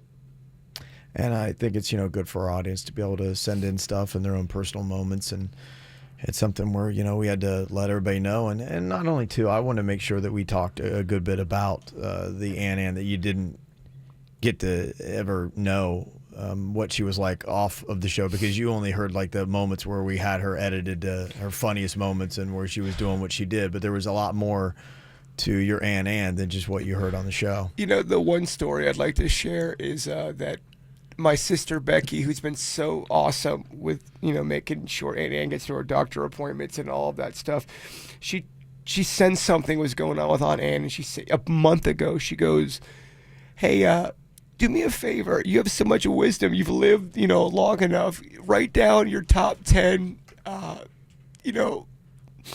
life advice to give to somebody who's younger." And she wrote it, and she had such purpose doing that. She was really excited about doing that. That's beautiful. Yeah, she's gonna get it to me. I'll read it if anyone wants to hear it, or we can post it. But I love when people look at older people to get wisdom, and I'm glad my sister did that. I think that's a good idea, an exercise for anybody out there. If you've got somebody that is in your life that is getting older, remember my mom had done that with her dad, and he was known for telling stories, and they had him sit down just to tell all their favorite stories, and so they could get a recording of that. And that's something that just as time goes on, we get so caught up with everything and what's happening in our own lives and what's happening today that we don't think about tomorrow. And it's one of those good thoughts to have, but it's not to be depressing. It's to be like, you'll want that one day when you can sit down and listen to that stuff. And the amazing thing that you have with your Aunt Ann and with your mom, you've got all this audio and so many things that you can play back. It's like they will both live on forever. And the one thing that I think people can relate to me when it comes to this stuff, I think when you have a loved one that passes away, especially a major player, there's a lot of guilt that comes with that. You know, you wanted to spend more time with them, and you wanted to. I think the last thing that you should feel today or with anything with Aunt Ann is any kind of guilt. You know, as Virginia had mentioned earlier, people who weren't even aware of what you did and how you propped her up. I mean, you were more of a son than a nephew to her, and absolutely helped her with her living situation. We're always, you know, a lot of times people don't even realize that, you know, when one of these bits would happen, for her playing along and, you know, being a good sport about it, you would get her groceries. And, you know, so she always had her cupboard stocked full of pies galore, whatever it was she wanted whenever, you know, she participated in something. That was something that you did. And all that time that you got to spend together. You know, we hear 2 minutes of a bit on the radio, but, I mean, behind the scenes, that's hours of Jay Bird hanging out with Aunt Ann and making these bits happen behind the scenes. That's all quality time that you got to spend with her, and I think that's beautiful. I really do. I'm very thankful for all. I mean, I'm so happy that her and my mom got to be radio stars in the area that I grew up in. I mean, you know, thinking back as a kid, I never thought I'd be on the radio, and I never thought my family would be, you know, radio stars. And we're very thankful for that. We're humbled by that. We are. Well, they were amazing. They were so organically funny and awesome ladies.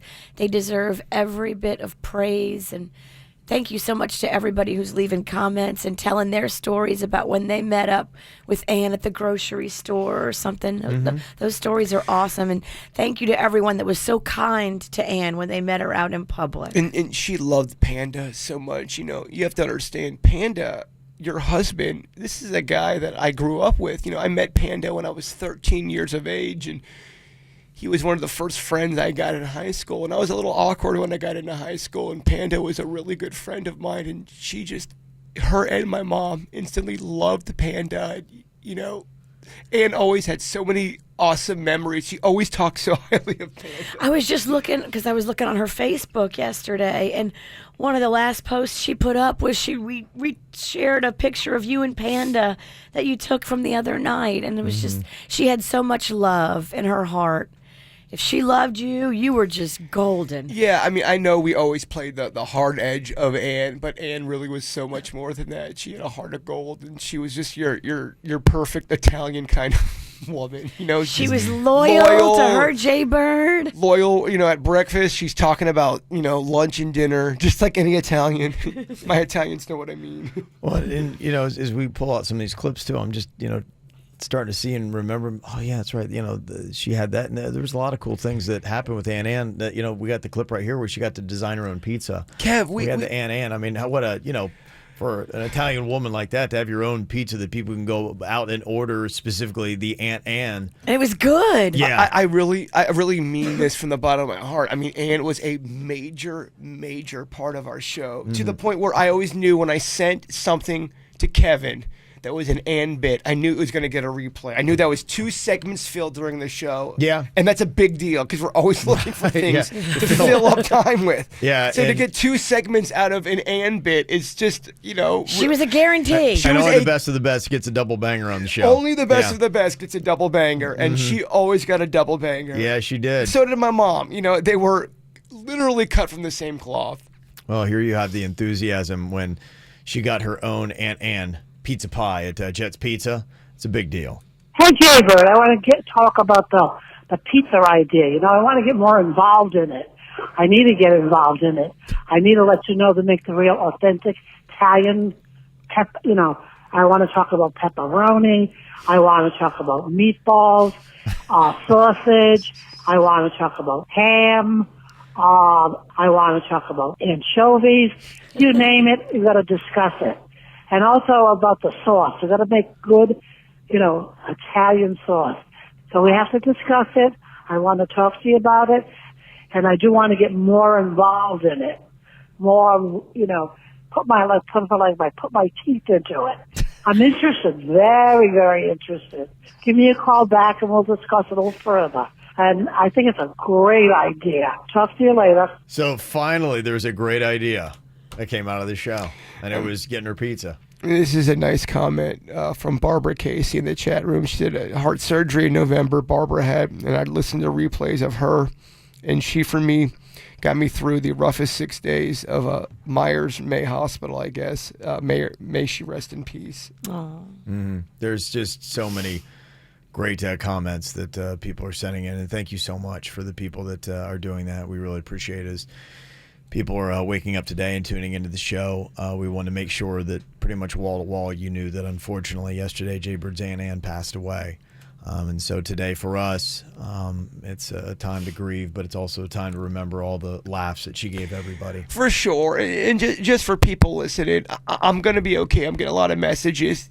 She passed away yesterday. It was unexpected. In the first, couple of days, you're just kind of reeling and you're just trying to make sense of everything. I'll be fine. I need the next couple of days to kind of, get through the pain. And then I promise I'll get very spiritual and very, what's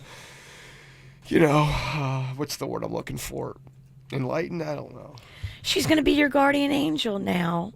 And that's what, I think about, because it feels like we've had a few people pass away recently. And there's such severe sadness at first, but then it will pass. For local radio, we had lost Andy Preston last week, and we lost Aunt Ann this week. And, if you are a fan of local radio, you feel it in your heart for sure. Absolutely. Yeah, it's definitely, I think a lot of us are reeling from everything that has happened over the last week. It's just, I don't know what it is. It just seems like things like that just happen. And why is it that things like that happen in a cluster? You'd think, please space things out. And it just, all at once. A nice text here. Somebody said, Jay Bird, so sorry for your loss. Your Aunt Ann brought us so much joy. Thank you for sharing her with us all these years. We're grieving with you. Our hearts are broken with yours. Prayers for you and for your family. So, it's just one comment like that after another. And my family and myself truly appreciate that. We really do. Here was a fun moment. I always loved Aunt Ann and her interaction with Denny's. I thought that was always kind of fun.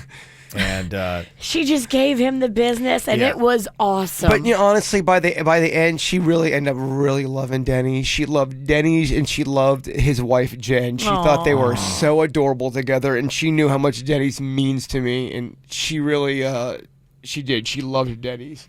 Well, she did not love his blonde hair. No, this is when she was getting to know Denny's. Okay. And I don't think I love his blonde hair either. Here's what you had to say about that. My God, Jenny, what the hell did you do to your hair? Looks horrid. No, I don't like it. It looks horrid. I don't like it. It looks, you don't think it looks phony. It doesn't look natural. You're not a teenager anymore. That's when teenagers do that shit, not, Well, I thought it'd be fun to change it up for the summer. Speak up, Jenny. I told you. I thought it would be nice for the summer. To change it up. Hair looks horrid. Well, I just thought it would be fun to change it up. Speak up. I can't hear you. I thought it would be fun to change it up. It doesn't look fun at all. It looks like a lot of no fun. Well, you don't think it looks good blonde? No. That's the type. There's certain people that have it, you don't have it. Face is too round for that kind of. I don't got a round face. And you got black beard, blonde hair. That definitely doesn't go together. Don't laugh. It's not funny. That phone call was not funny. Well, I wanted to let you know that you're a Dixie chick. From who? I thought it was supposed to be Leo or Mr. Beady Eye that was going to call me. It really was a yes bit. I didn't like it one bit. Well, it irritated the shit out of me. I just wanted to let you know that your tickets came in for the Dixie Chicks. Yeah, right. Like I said, I'll believe it when I see them. The Dixie Chicks tickets are, Virginia got them for you. Well, I know Leo and Kevin, they're out in left field, so I know they didn't do anything. At least I think Virginia's a little bit more on the ball. Well, Leo's trying. He's there. Leo's trying what? He hasn't done shit. He hasn't called me. He hasn't done nothing. Leo and Kevin have been working. Speak up. Dennis, you gotta really kind of speak up a little bit. And don't do that fucking eat thing again. You're not supposed to smoke in this. Dennis, what are you doing? You're not supposed to smoke in this place. Please Dennis. get away. There's signs all over this place. What are you I do doing? not want to get thrown off for you I'm smoking. sorry. Yeah, what's wrong? You got a brain? I don't think you got a brain. I don't think it's funny. No, I don't either. And I think the weed is going to his brain. That's when he kept vaping in her apartment, I believe. That's when Dennis was a vapor. Yeah, Vapor. back in the vapor days. So there you go. So if you've got a moment that you want to hear from Ann, you can let us know. We'll do what we can to get it on this morning. Well, yesterday we got the sudden news and sad news that Jay Bird's Aunt Ann had fallen ill and passed away yesterday. She had some health issues that started to ramp up a little bit late last week. And unexpectedly, Jay Bird was talking earlier on the show about it, and he said that, going into the weekend, he didn't expect that he was going to be losing his aunt, but unfortunately that's what had happened, and things took a turn for the worse on Friday. And so yesterday she passed, and so today we are paying tribute to Ann, who's been a big part of the show for a very long time. And before her, Jason's mother, Kay, was a big part of our show as well. And people, thank you so much for the comments that we're getting, some of the calls as well. Torella is on here from Loxahatchee with a comment. What'd you want to say, Torella? Hi, guys. Hello.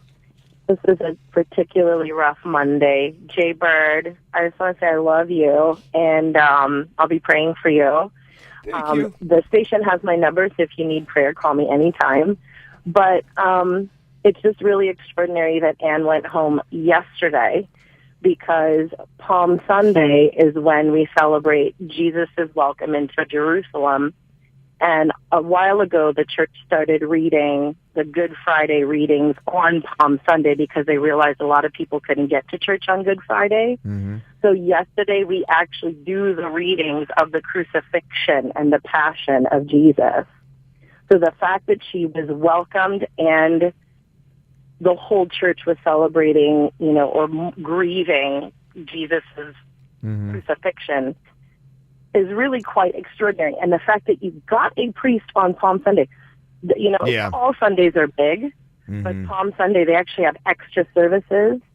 So they would not have any extra priests. So the fact that, way to go, V, on the Catholic Mafia. I'm also a lifelong member of that Mafia.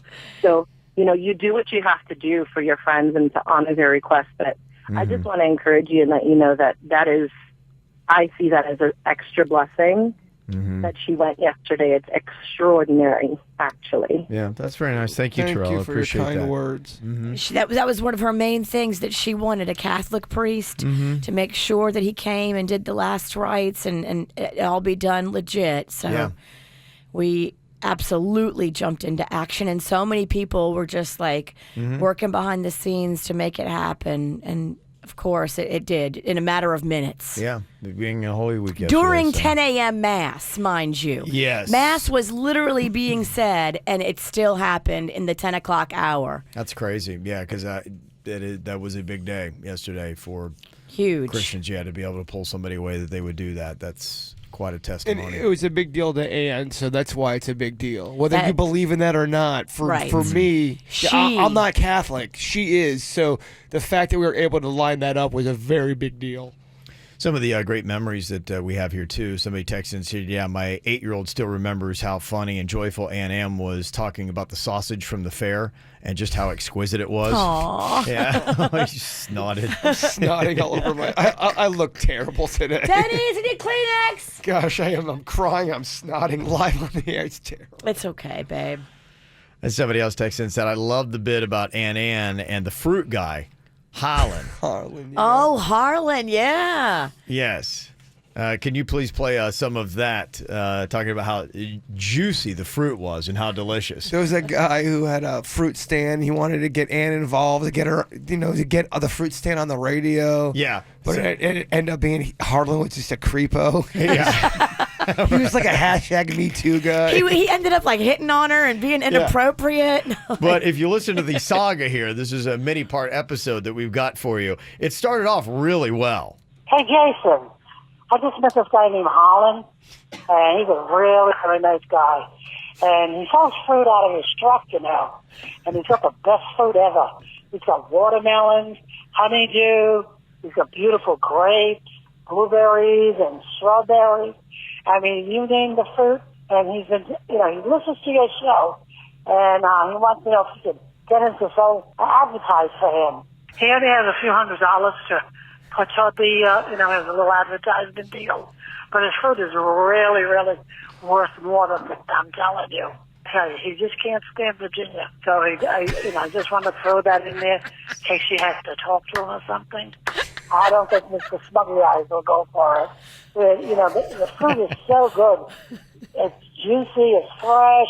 Let me know what you think of the idea, and I can get a hold of Harlem and tell him, okay, honey? Talk to you later. Love you. Harlem. Or Harlem. Harlem. His name was Harlan, but she kept calling him Harlem. Yeah. Harlem, something like that. Yeah, so that was chapter 1.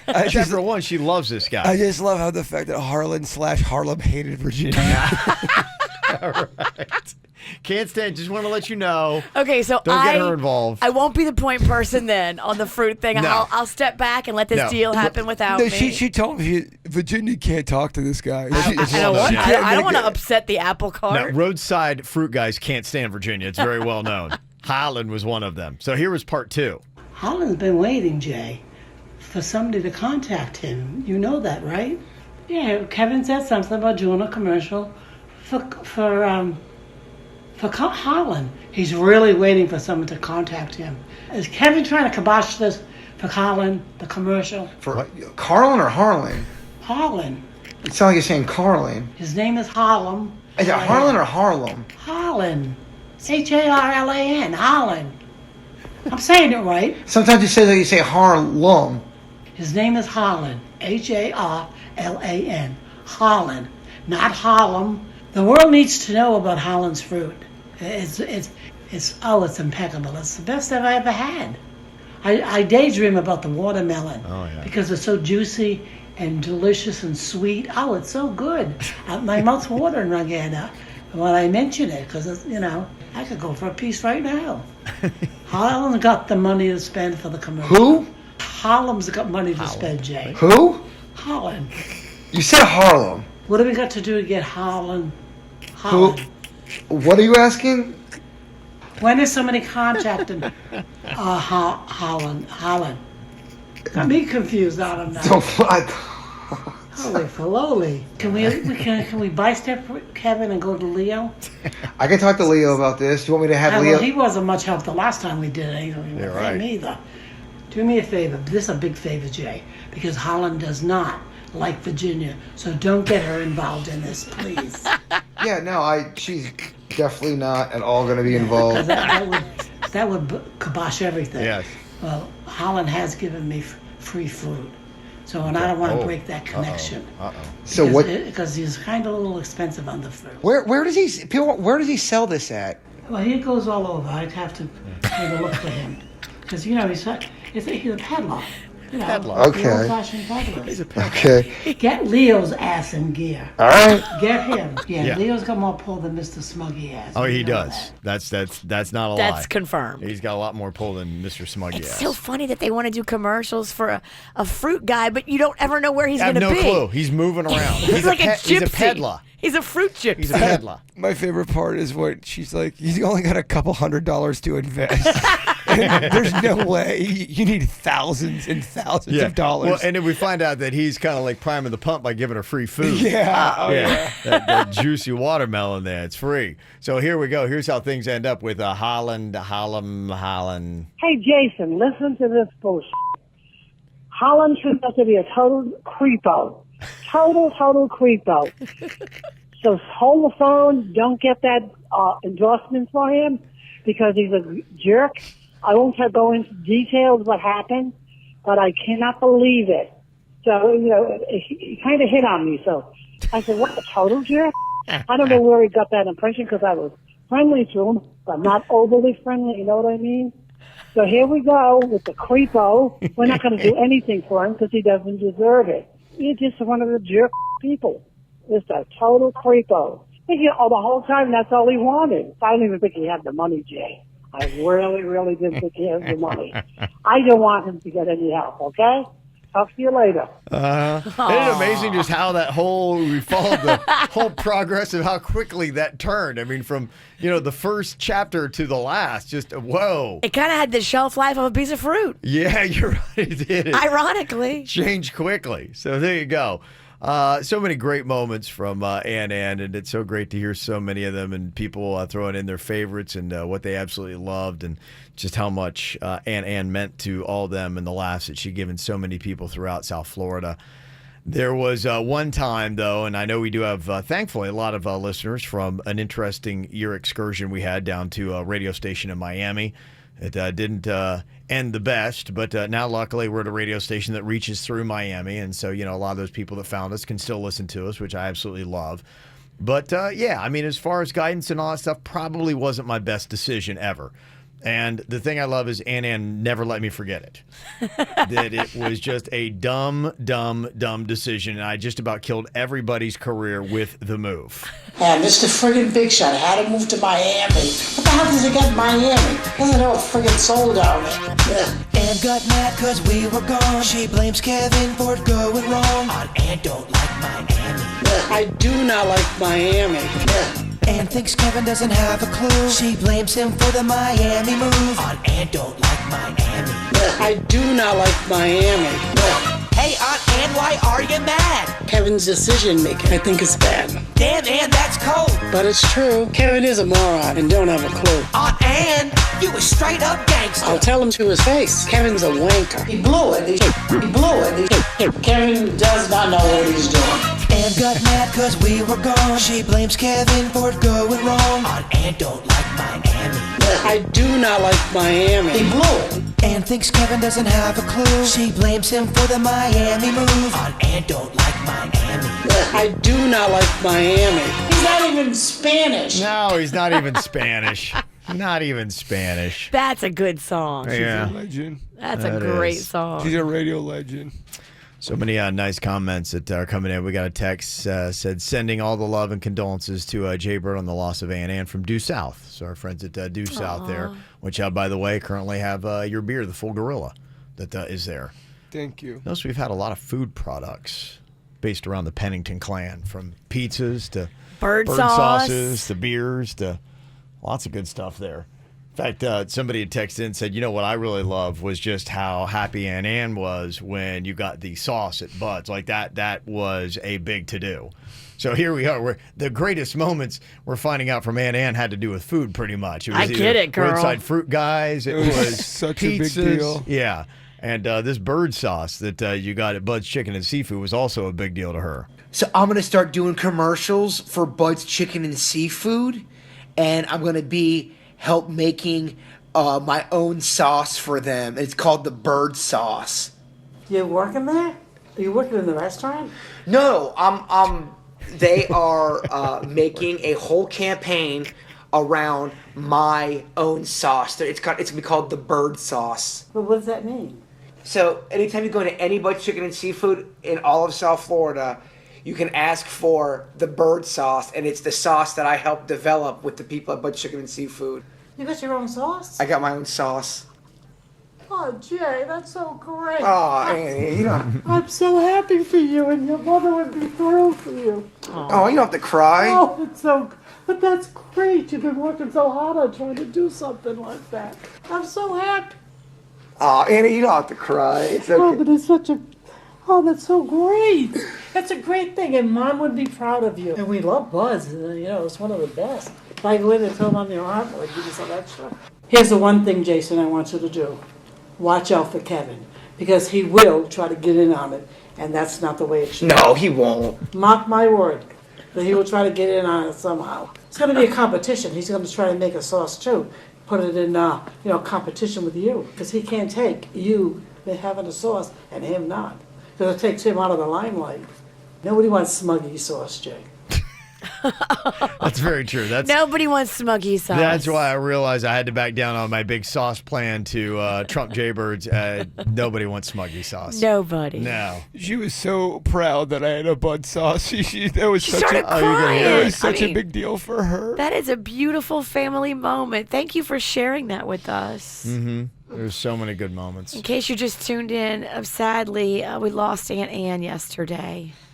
She passed away. She had fallen ill tail end of last week, and really just kind of unexpected. We knew she was not feeling well, but nobody went into the weekend thinking we were going to lose her. No, not at all. We did not go into the weekend thinking we were going to lose Aunt Ann. And when I got the news yesterday, it was pretty rattling. So many nice comments are coming in. Someone from the 954 text in said, I'm sending all my love to you and your family at this very sad time, Jaybird. Aunt Ann was and will always be my spirit animal. I aspire to be such a quick and witty person, and when I get to be her age, I hope that I'm as cool as she was. She was an awesome person, and I can't tell you how much. And we loved her and how much love she gave. Sending kind and healing vibes your way. Love you, dude. Love longtime listener, Kate. Thank you, Kate. I really appreciate it. Yeah. So there's so many really nice messages, and we're getting something put up on the KVJ Show Facebook page because every time I go and check, there's just, one more great comment after another. So thank you so much to all the nice things that people are putting up there. And just take comfort, too, in the fact that, you were there with her when she passed. You were giving her kisses. You were helping her, make that transition, and she wasn't alone. You were with her up to the very end, and you were just showering her with love. And all of us, that's the dream, to be able to go out like that, surrounded by family and getting kisses and love. That's a beautiful, beautiful thing that you were able to share and be a part of with her yesterday. Thank you for saying that. And we put kind of a photo collage up there of Aunt Ann from some stuff, and there's some great photos. The one with her with the baby goat. Why did we have her with the baby goat? Was it goat yoga? I brought her. We were doing a goat thing here at the station. Goat week. We broke goat weekend, and the end of the show, we did the podcast. How great would it be if we just got Ann to say, Kevin said, we have to give you a goat because I have to deal with it for the radio. It's your new pet. There's also a picture of Aunt Ann trying out the Aunt Ann pizza at Jet's Pizza, her own pizza there. And boy, she looks like she's definitely enjoying it. And then there's a nice heartfelt hug photo of you and Ann. A big thing with Ann, she didn't understand how people could like her, and I would tell her all the time, I go, Ann, people love you, you walk around and people want to take a picture with you. And she couldn't understand that. I said, Ann, you're such a star. You really are an amazing person. You need to know that. And so I put a comment, I'm so glad Aunt Ann was an older person highlighting older people doing extraordinarily things, which is such a big thing for me. I love when older people get their due. People really loved Aunt Ann, and she was an older woman, and I'm just so grateful for that. Earlier, we got in the comment, too, that with all the food stuff, somebody said they loved when she was all excited about the sausages at the fair.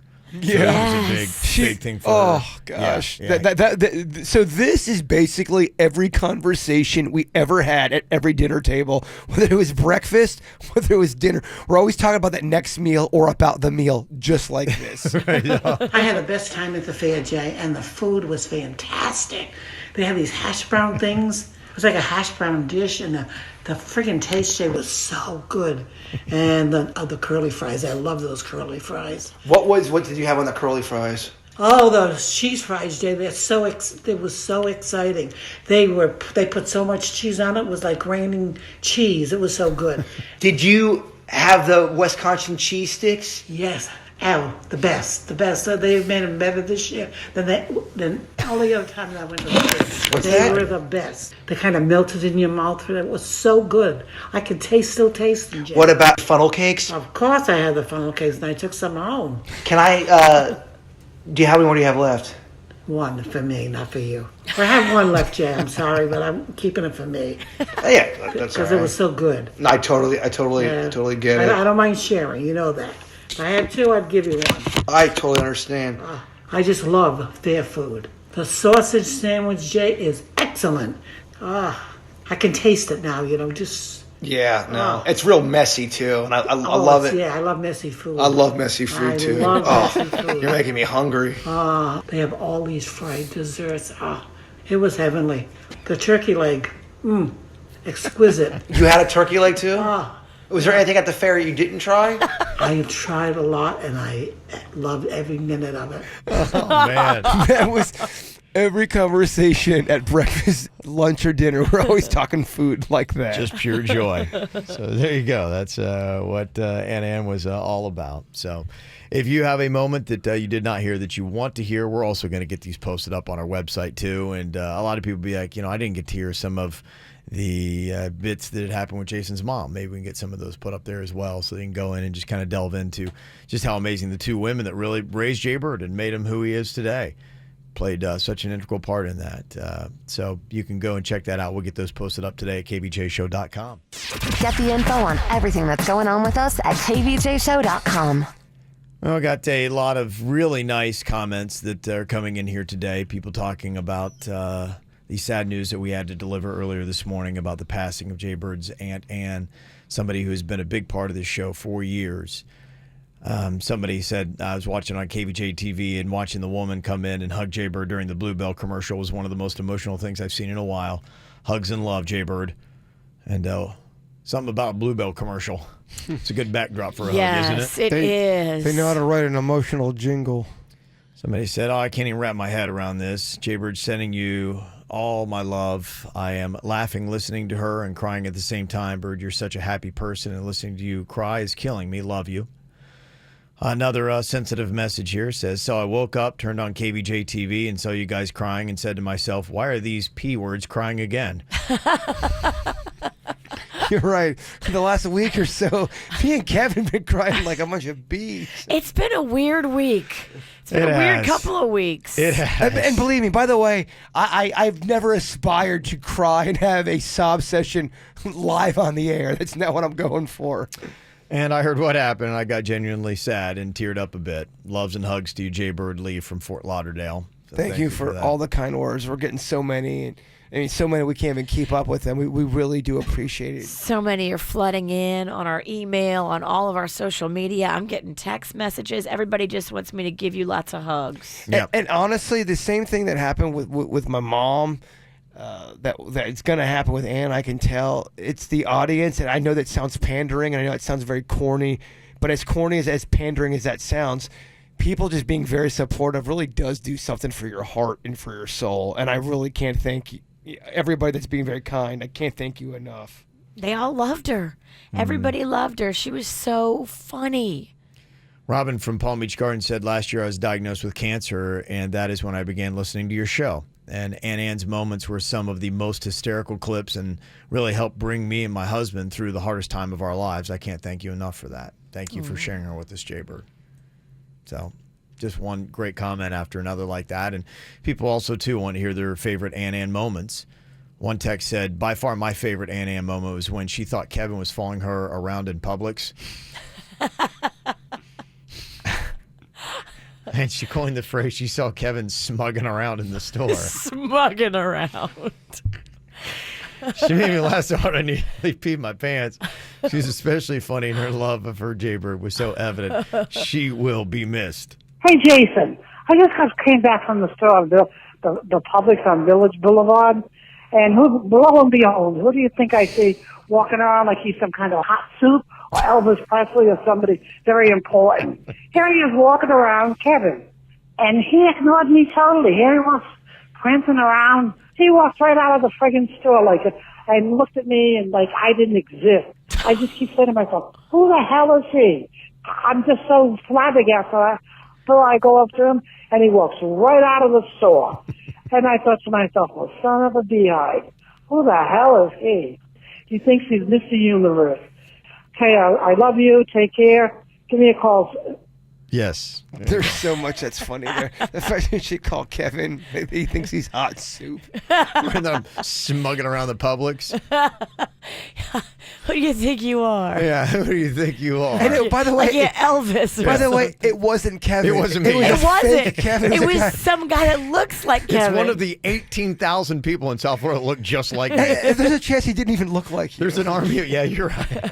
He looked right through her. Yeah. Yeah. Oh, Mr. Big Shot. He's so something. Yes. Oh. Mr. Universe. Oh, Mr. Universe. Oh, right. Yeah, he wanted a war, he's got a war. Hey, Smokes Bunny, guess who's back? It's Leon Ann. And you're about to get jacked. Kevin thinks he's got gift to the world. And every time he talks, I feel like I'm gonna hide. Kevin, Ann's putting you in your place. Go tell Smokey ass. He's got a pig face. Pig face. Got a pig face. Kevin, wrong step. Got a pig face. You're so damn vain. Ann brings the pain. Shut your bald ass up. Got a puny brain. Kevin's so vain. That's great. He probably thinks his song is about him. Kevin's vain. He's always working out at the gym. Kevin, you better look out because Aunt Ann called you out. Kevin needs to shut his smuggy mouth. I'm so sick of his smuggy ways. What you gonna do about it? I'll send him to his grave. Kevin, wrong stick. He's so damn vain. Say he's balding. He looks like he has beady eyes. You can run, but you cannot hide. Beady eyes. Today seems like a good day to die. I remember it used to be that I was balding and I had the mange going on. And do you remember when I got my new hair? Yes. Oh, you thought you were one hot ticket. Oh, and she remembers that. He really thinks his doesn't stink. He debuted his hair on your birthday, Jay. Oh. That's a pompous ass. You can even hear it coming over the mic, Jay. He's talking over everybody, talking over you, even Virginia, and that's pretty hard. What's that? Talking over Virginia, I mean, that's a little hard. Because she talks a lot, too. She talks over everybody. To talk over her, and how's her pink eye? I think it's cured. Pink eye my ass. Oh, you didn't believe Virginia? I didn't believe it from the beginning. I told you that. So this is what Kevin's hair looks like now, see? Yeah, but what's wrong with his ears now? What do you mean? They're sticking out like howdy doodies. Can't you see it? You think his new hairdo makes his ears look weird? Yeah, it looks like Alfred E. Newman. Do you know who that is? That's kind of an old reference, Ann. He looks like Dumbo with those ears. No, he doesn't. I thought he was smug before. Now he's a double pain of smugging everybody's ass. We call that the midlife crisis hairdo. And he's getting old, and him and Virginia, they've gone through all more shit than anybody I've ever known in my life to be young. Don't you think he looks good? No. Hear him talking about his hair goes right through me. You don't like when we talk about his hair? No. Nobody gives a shit about Kevin's hair, except for Kevin. Hey, more power to him. Randy, why are you defending him, and why do you always defend him? He should take the shine off your son. Yeah, I just think you're a little hard on Yeah, Kevin. He's looking good, I think. Well, what's your opinion on the last part? New haircut, same smuggy bullshit. Look at his eyes. What's wrong with his eyes? It's still beady eyes. Yeah, well, Hair Club can only do so much. I like how Randy they're tried not the to Eye Club. chime in. My dad comes Your in dad there. tried to, I gotta like his hair. I think he's looking good. She shut him down so fast. All these clips are Kevin just getting demolished from Ann. Oh man, there's just so much great stuff that is in here. People send in their text wanting to hear some of the fun stuff. Someone said in a text, Kevin, what was the audio that we had not too long ago where you guys were laughing so hard you were crying because she pronounced the word wrong? It was replaying so many times that day and the next, going crazy trying to think about what it was. I think that was when it had to do with testicular, right? Yes, yeah, and correct. It was a couple thing. Yeah, it was the No Shave November, and this is a couple part thing here. This is where she was trying to figure out what was going on when I was growing my beard out, And she was, again, this is something where I was just showboating. Of course, like, look at me, I'm peacocking. Well, you thought you were a sexy model with your beard. That's what you told me. I got the hair, I got the beard. He thinks he's a model. Yeah, I got everything. He really thinks he's a model. In his mid-40s, this guy thinks he's a model. Yeah. Model AF. Yeah, I'm so vain, You are. He thinks his don't stink, and it stinks to high heaven. I thought he'd be more humble coming back from Israel. And he's worse than when he went. What do you mean he's worse? He thinks he knows it all, and he doesn't. He doesn't know from Shinola. And who gives a about his beard? I could care less if he shaves it off. Well, I think he's trying to do it to bring awareness. Awareness to what? I think it's a movement with testicular cancer. He's gonna have testicle cancer on his chin. What's that? He has testicle cancer on his chin. No, I think he's bringing awareness to testicular cancer by shaving his beard. Yeah, what is he doing about his testicles? It doesn't make sense. I don't understand the connection between his chin and his testicles. I don't understand the beard and the testicles connection. I don't get it. Did he make it up as some kind of a campaign on his own? I think he's trying to bring awareness for testicular cancer. So he's bringing the awareness for testicle cancer on his beard. I think Kevin looks great with a beard. Yeah, I think it looks real nice. Please. He looks like a ragamuffin. He looks like he needs to take a nice bath. A nice bath. There's a testicular cancer that she had a hard time with. Yeah, that wasn't the only one. There was a couple of classics other than just the... For testicle cancer. Yeah, there was also... millennial, if I remember right. That's right. Uh-huh. Millennial. Millennium. Millennial. Millennial. Millennial. Millennial. You little millennial. Millennial. I thought it was millennium. Millennial. You little millennium. Millennial. I can't say You it. got it. You little millennium. So just go, you millennial bitch. You millennium bitch. You millennial bitch. You millennium bitch. Millennial. Oh, gives a shit away. No, you gotta say it right. Millennial. You millennial. You little millennium bitch. Say it, break it down. Millennial. Millennial. Yeah, millennial. You got it. Okay. You got it. You little millennium. Millennial. Just say the word millennial. Millennium. That's right. We got it. All right. Yeah. Oh, it's one of my favorite clips. I love it. So good. There's just so many that are in here. And thank you to everybody that's not only sending the kind words, but also your favorite Ann moments. And if you're just tuning into the show today, sadly, we found out yesterday that Ann passed. And so today is just nothing but one big tribute and giving Jaber and his family as much love as we can and letting them know how much she was loved. And so all the comments that we're getting from everybody, thank you so much. Michelle in Coral Springs sending some nice words in. Thank you so much for that. And just some of the other stuff, too, that's going in here. A hug is coming in from Pinky and Jokey the Clown. Aww. So they're sending some love. And also, my heart breaks for you and your family. But Aunt Ann is back together with her BFF, Sister K. That's true. Yeah. So, and imagine all the pies galore in heaven. So, Aww. Another nice comment. Campbell Sports Rehab, thank you very much. They sent in a nice message there, Jason there. So thank you so much to everybody who's been sending in stuff and requesting different bits. Coming in here today from Ann. We thought this was really probably the best way to do it and remember some of the better moments. One fun moment that we had was, do you remember when you played Read My Lips?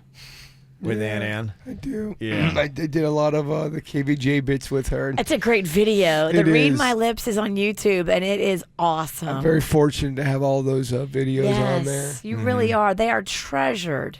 I'm gonna be putting my headphones in now. Okay, go ahead. I'll Stick them in the ears, Jay. I'm gonna be playing a little Billy Joel. I can't stand some of the songs they play on your radio station. Oh, boy. I don't like some of the girls singing. I can't stand that Ellie Goulding. Can't take her. Yeah. And then when the other one sings up high, goes right through me. Adele I can take. She can sing. Adele's talented. She's good. She's got a good voice. Okay, I'm gonna now put the music on. Okay. Ooh, that's loud. And you really All right. can't hear? Here we go. Okay, ready? And I'm ready. go. Gummy bears. Keep going. You gotta keep going. Gummy bears. Gandhi? Gummy bears. Is it Gandhi? No, gummy bears. What? Calm down. Okay. Gummy bears. Gummy. Go slower. Time. All right, done. Time? Time. What was it? Gummy bears. Gummy bears. State Park.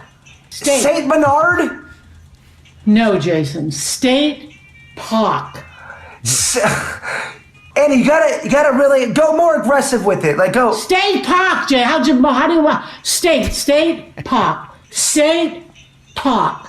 2 words, Jay. Steak Park. Steak bomb? No. State Park. Skank? State. Skank? State. Is it skank? Yes. No, it's no skank, Jay. What was it? State Park. Oh. No, he kept saying steak. Yeah, He that's kept the one you saying did? State Park. State Park is the one you did? Why? Why not? All right, ready? All right. Here we go. Chicken Parmesan. City? No. Chicken. Fixin'? No. Parmesan. Chicken. Piranhas. No. Piranhas? No. Chicken Parmesan. Chicken Parmesan. Chicken Parmesan. Yes. Okay. Somebody texted in and said, I loved how Ann would call Jay Bird to tell him how dumb he was being, but at the end of every voicemail, she would always say, well, I love you, Jay. She loved me so much. She did. No matter what, she'd dress me down, but she'd definitely tell me how much she loves me. Somebody said, my favorite is the video of the two of you going through the Bud's drive-thru. Oh, it's so good. Yeah. When Kevin was working the drive-thru. Yeah, I was working the drive-thru window, and I couldn't hear her, giving her a hard time. Oh, Kevin. You rascal. Oh, I can only imagine the conversation going on right now with her and your mom. Somebody said, I liked when Ann ripped Kevin for disagreeing with her gas in the morning theory. Oh, you're right. Yeah, that was a bit I was about to work on with her because you were talking last week about that. Yeah. She actually had some comments on whenever we talked about that. She had some comments about it. They had the best day and the worst day to buy gas, which was, I think Monday was the best, Friday was the worst. Yes. And then somebody said, I remember Ann was always talking about how you needed to buy gas in the morning because of the cooler temperatures, you get more bang for your buck. And I remember I kind of questioned that theory, and then, of course, that You was... did last week, too. Yeah. And believe me, she took note. She did. Of course she did. Yeah, here was another one that somebody said, talking about the mispronouncing. It wasn't just testicular and millennial. You remember what we had with George Carlin? Carlington? Well, no, it's like a comedy show. You're supposed to just like lay back and listen to the I've been to a comedy show. I saw George Carlin in person. You're supposed to... Who'd you see in person? Who?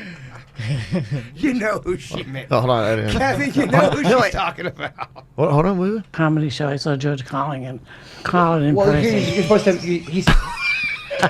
George calling in? I know. I'm trying to figure out who it was. I'm sure he was funny. Can you play it one more time?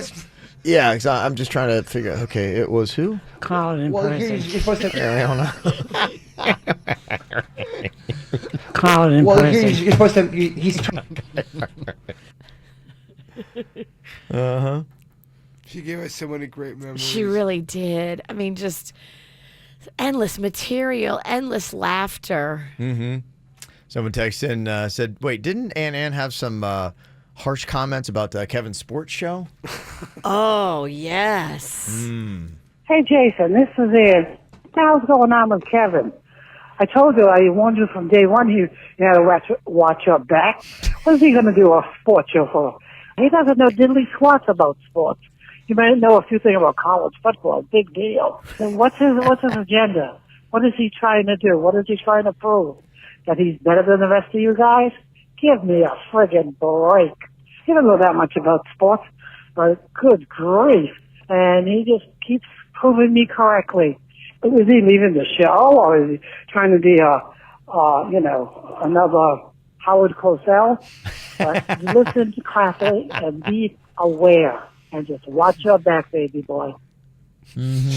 Watch your back, baby She boy. thought Kevin was always up to no good. I always had one scheme after another. And you're the most peaceful guy. That's why it's so funny. I mean, a lot of it was me pulling the strings behind the scenes to get Ann riled up. I mean, Kevin was never a bad person. All these schemes. There was one that maybe we had something to do with. Did she get glitter bombed at one point? Gosh, I know I got glitter bombed. Yeah, I think she had to have. If it's in the system, we did something. That was where you mailed the.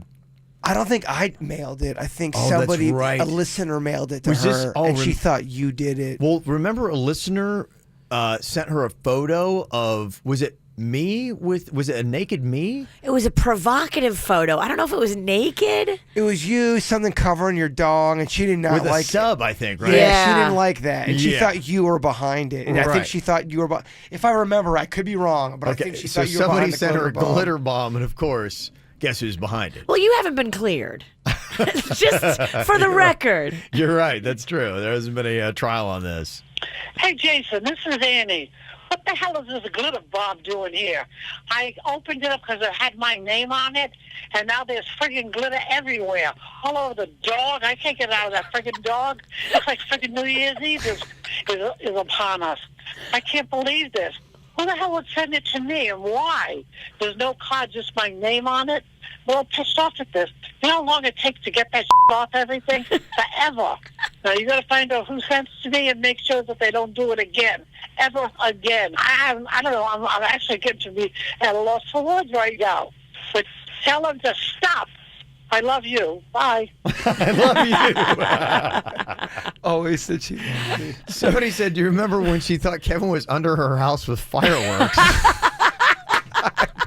I don't even remember that. I was under her house with fireworks. I don't even remember that So bit. wait, I'm in the cover of darkness. I'm crawling around. Seems really intense. I can I honestly- don't see you doing that. I don't even remember this happening. So wait, I'm on the ground with fireworks, and I'm crawling around doing something up to no good. Is that what that was all about? I guess. I don't know.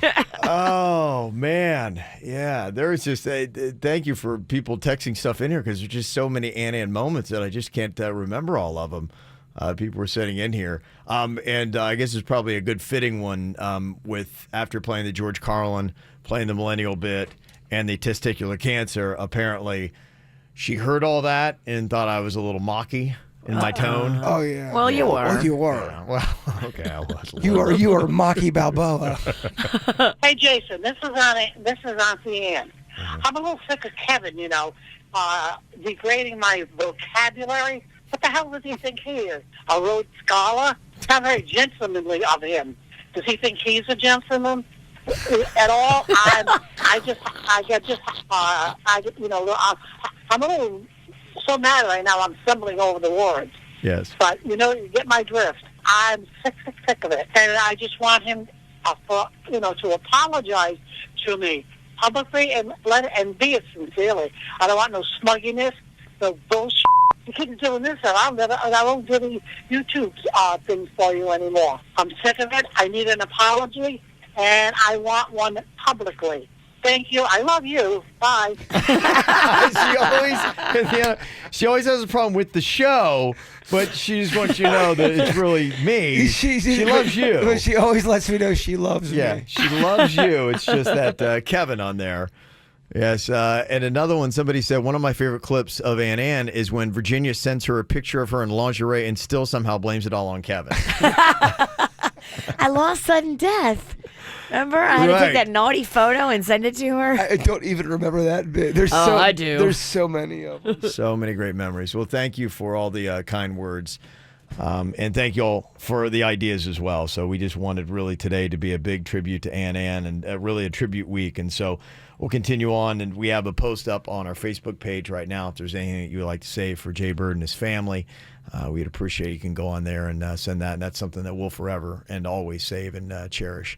And you can also always get a hold of us via text to 877-979-WRMF. So many nice comments that are coming in. Thank you very much to every person who's taken a moment just to send in some nice words. Unfortunately, we had to start off today's show by announcing the passing of Jaybird's Ann. And one comment here that was texted in said, Jaybird, we're so very sorry for your loss. My family and I, we love you. We love Ann. Even though we've never personally met you guys, you bring so many laughs to my family every single morning. You're in our thoughts and prayers. Love, long time listener. That is Allie from Loxahatchee. Thank you, Allie. So that was very nice. And thank you, too, for the people who are, living what Ann did so well. And she made so many people laugh and brightened so many people's lives through tough times. And that's what so many people were saying today, is saying, look, she's done so much for us when we were going through something. And now that you are Jaybird, we want you just to know how much she meant to us. And all the ideas that people were throwing at us. And I just forgot just how much she's been on this show. I mean, the comments of people saying that when they were sick in the hospital and they would listen to Aunt Ann bits, if she honestly knew that would make her so happy. So thank you for telling me that. That's really an amazing thing to say. That would be a big deal for her. Somebody had mentioned just a second ago about the time that I was crawling around underneath her house with fireworks. She thought you were. Yeah. We don't think you were, but she did. I don't have a memory of that myself either. I don't know why I would. What a bizarre storyline. She called Jaybird all upset because I was crawling around underneath her house. I don't even remember this. With fireworks. Hey, Jason. This is Annie. I just came back from the store, and I think I saw Kevin crawling around my area where I live.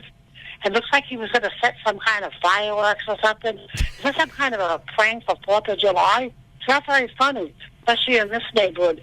You know this. So if you can get a hold of him, please tell him to stop. What the hell's wrong with this man? He's almost 50 years old, and he's playing stupid tricks. This is ridiculous. Totally, utterly. It's ridiculous. I can't even fathom. But don't do this. Don't play any pranks on me in front of my building. But just kind of give him a warning, okay? Okay. Maybe that's the way he was raised. I don't know. Okay? I love you. Be careful. Watch your back. As a very young boy, my dad used to take me out, and we would sneak around people's houses with handfuls of Roman candles and bottle rockets. I just love the consistency of the calls with "I love you" and "Watch your back" from Kevin. It's just. I mean, I've been working. I've been with Kevin for 15 years now, and she's still telling me to watch your back. It's my never-ending daily motive. He's bringing me down. Right. Trying to find a way to upend the Penningtons. It's like my daily crusade. And I like the idea. I'm picturing Kevin crawling around with fireworks in his belt. I can't fathom it. Here's another. She had so many Kevin sightings. Apparently, in her world, I was all over the place. Hey, Jason. What the hell is going on here? I just heard someone knock at the door, and by the time I get to the door, I look outside. I looked out the window, and there's Kevin smugging around. You never smugged around her new apartment? Well, he smugs around, but I don't think he was smugging around her place. There I was. I knocked on the door. She looks outside, and there I am, just smugging around. That needs to be a new shirt, smugging around. I want that. I do too. I need that. I should wear that. I need a smugging around shirt. Smugging around. I'm not in the mood right now to mess around him, with his smuggy little ways. What is he trying? What is he up to? What kind of a game? It's Halloween, so he's not going to play any dirty tricks on me. But I won't stand for it. And I'm not in the mood to mess around with that kind of shit right now.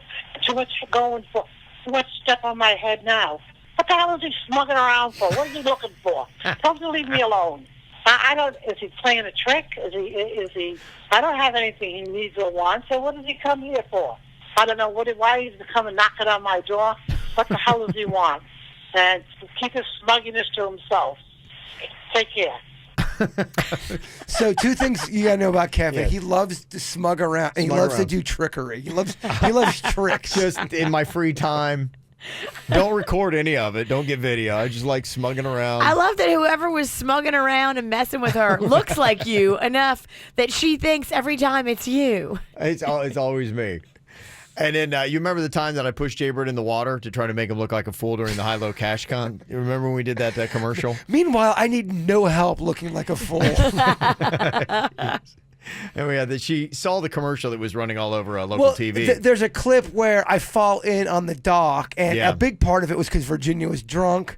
And Virginia, we're trying to, deal with Virginia. Oh my goodness, I remember that. That's right. I was drinking and I had on high heels and we were standing on a dock. Oh boy. Not a good combo. And we were under a timeline. We had to get it done. And of course, I fall in the water and Ann thinks Kevin elbowed me in. Again. Does he know you cannot swim? No, he knows I'm not a strong swimmer. He says he didn't do it on purpose. Bullshit, Jason. It looks like he's really pushing you in the water. Well- Is he trying to be funny? Family dog can swim better than you. What? Yeah, Joe, it looks like he was holding your foot down and then pushing you in. That's awful. Well, he's saying it was an accident. Oh, let me guess. Was there an audience? Well, there was a lot of like hot girls around. Oh, because he had an audience. I see. Yep. Yeah, you're the monkey boy of the show, so he wants to put you on display. That's not a very good thing. That's not very good. I wouldn't say I'm the monkey boy, but That looks like a friggin' sneak. He's pushing you. well, because we were filming a TV commercial, and it was like That's a TV commercial? well, that wasn't part of it. We're on the dock, and he thought that it was. He wanted to look like he was the Mr. King, Mr. Perfect, Mr. Wonderful.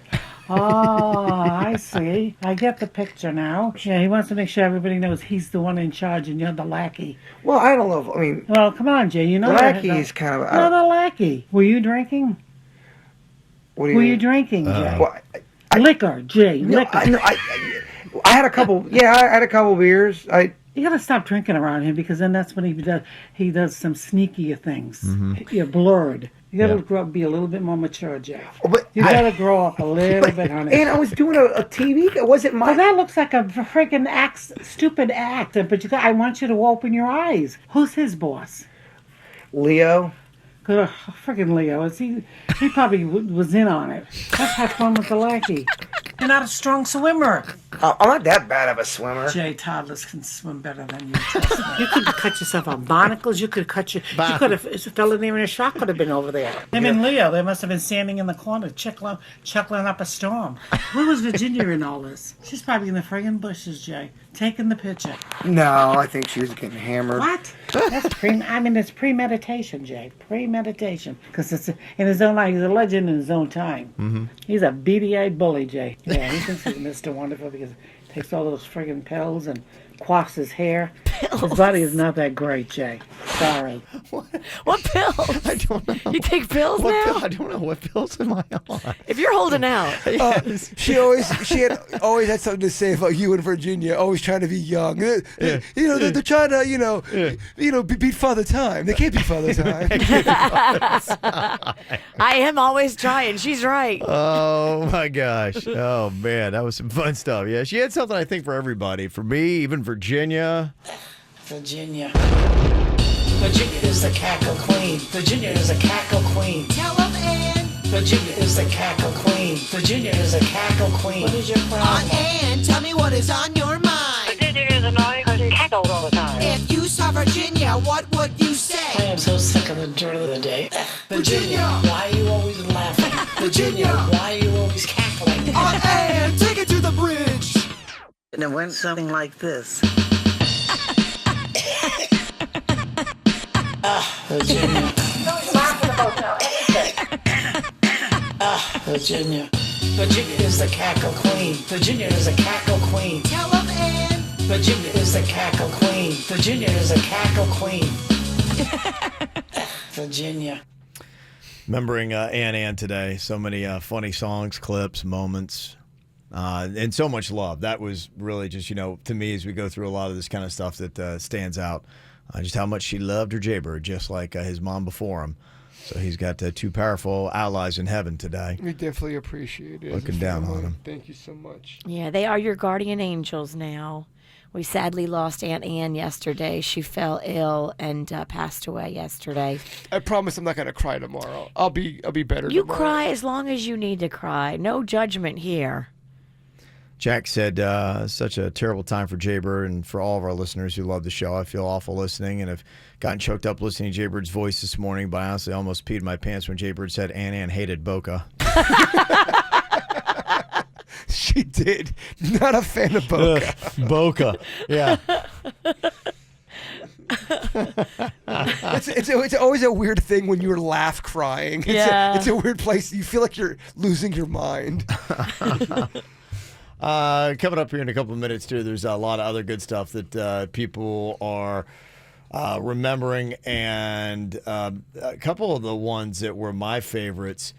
I love the one time that we somehow, I think it was Klepto from the snack pack, was able to hook her brakes up to her car horn, so every time she hit the brakes, her car horn honked. Yeah, there was a prank where you could and you went to the grocery store and she was stopped at that red light behind somebody, and the entire time, she's beating on the car and trying to figure out what's going on. But she can't figure out what's happening. He did such a good job with hooking that up. You can do that as a prank to somebody, and they have no idea what's happening. And there was another one we did. Remember when we did the hidden cat sound effect? Yes. Okay, somebody requested that, so that's another one that we'll play coming up in minutes here on the KVJ Show.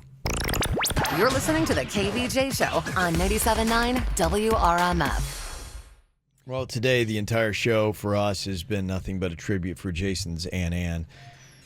She had some medical issues the middle of the tail end of last week, and then suddenly over the weekend, especially on Friday, Jaybird had got the word that it did not look good, and then yesterday she wound up passing and was given her last rites. And so today it's very fresh, very sudden for Jaybird, and these trooper he's in here today, going through his grief with everybody is, he'd want to do. I mean, it's, we all look at everybody here in the studio and everybody that's even listening is family. And so, I guess when you're family, you see the good and the bad and the tough times as well. And so, I think it's admirable that you're here, and I love having you here, and I love being able to play back these moments and, really just get a perspective of how great Ann was and how much she meant to this show and how much she meant to South Florida and everything that she was. And for even people who didn't get to hear some of these moments, like, wow, she was definitely, truly a funny lady.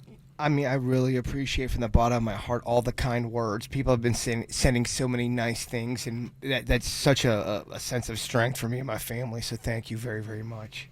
One text said, so sorry for your loss, Jaybird, and for your family's loss. I've been listening since 2004, and now I'm running late for work because I'm crying. Prayers for you and for your family in this tough time.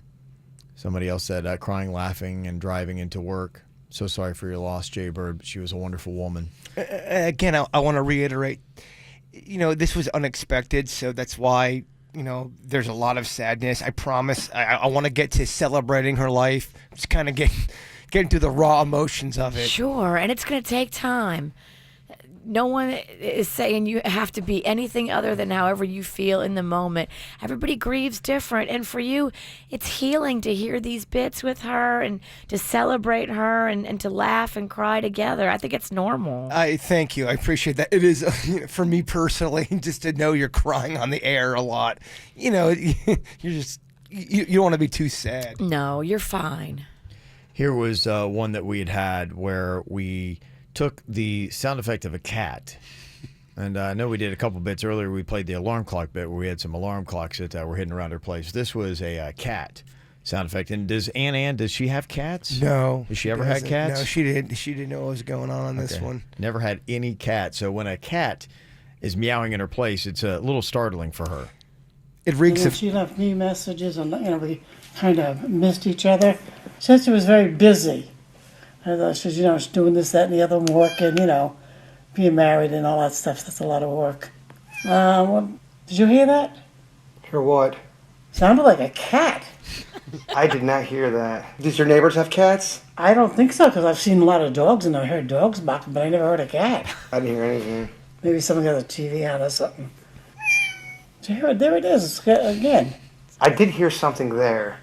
Does it sound like a cat or what? Is it outside? I don't know. I just heard the noise. I don't know where the hell it's coming from. Do you have anything to drink? Yeah, I got some of that cranberry soda you like.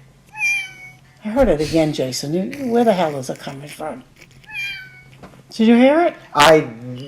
Sounds like a crickets in here, too. Where is that coming from? Do you have a cat in here? No, of course not. I don't like cats. Better not be a friggin' cat that got in here, because I don't like cats. Get that friggin' cat, dude. Get that friggin' look, go look for it. See if you can find it. Because I don't want it in here. No, it's a I to-do. hate the smell of cat shit. All these cat piss and shit around here. What's the table?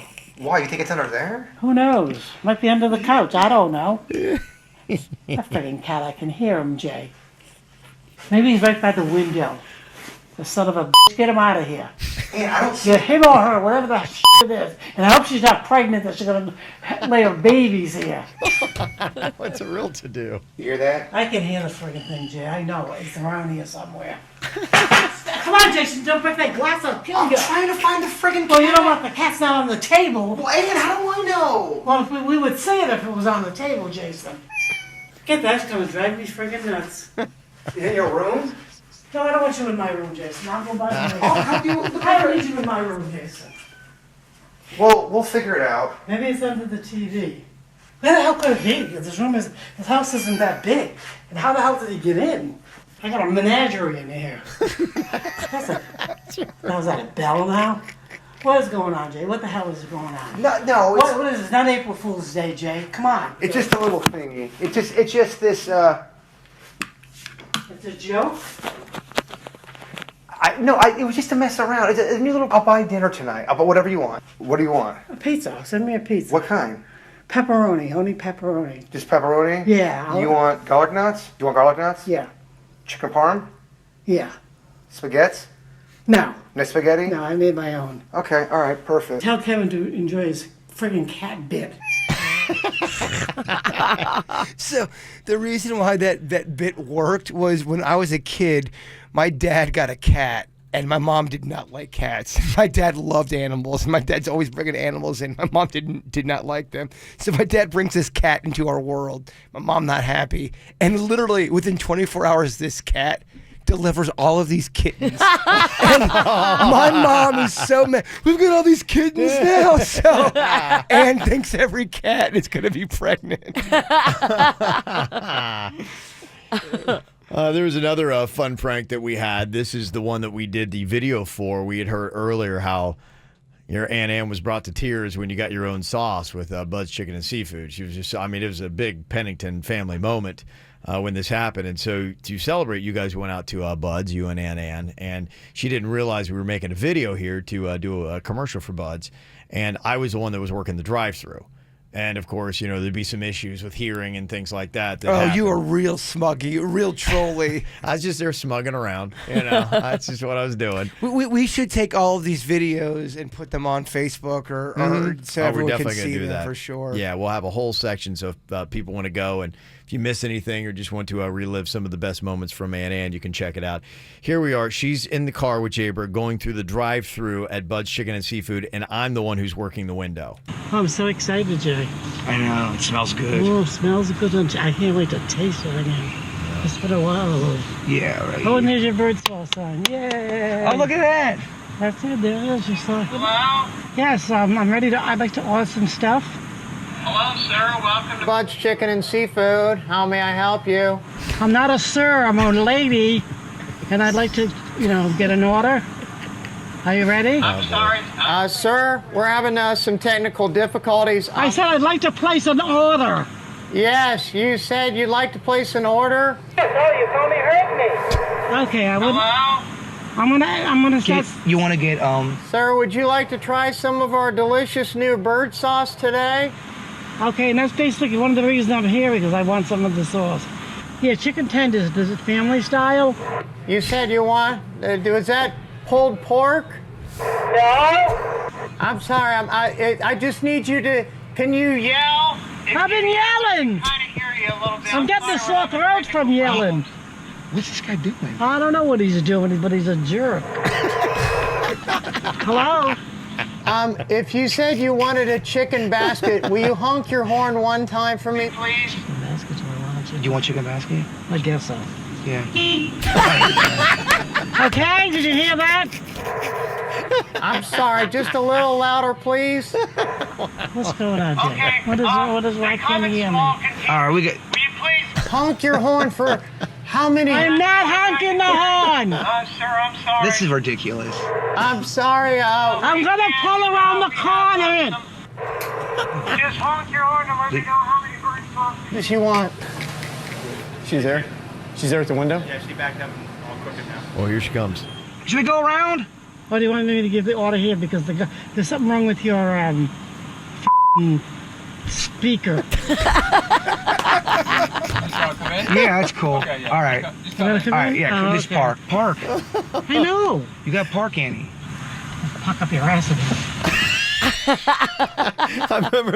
I remember the thing where we had this coordinated effort. People were trying to get me out the back of Bud's, and she's pulling in. And this whole thing where I can't be seen by Aunt Ann. No. She's coming in, yeah. So people would always say, oh, doesn't Aunt Ann expect these kind of pranks to happen? And she wouldn't, because we would space them out throughout a year. So when I would drive her to Bud's, she has no idea that there's a prank going on. She thinks it's just me and her going to Bud's. It's pretty elaborate to think. It's so elaborate. All the cameras. Yeah, and you're not driving through Bud's thinking Bud's is against you. She's excited about the sauce. There was a lot going on with the sauce. It was her first time going to try it. Just so the audience knows, we always timed him out to where it worked out to where Ann could give her best natural reaction, and it worked out great. Yeah. Her reactions were the best. She couldn't believe someone was giving her the business during a drive-through line. She's just like, what? He's a jerk. What is this? What is this world?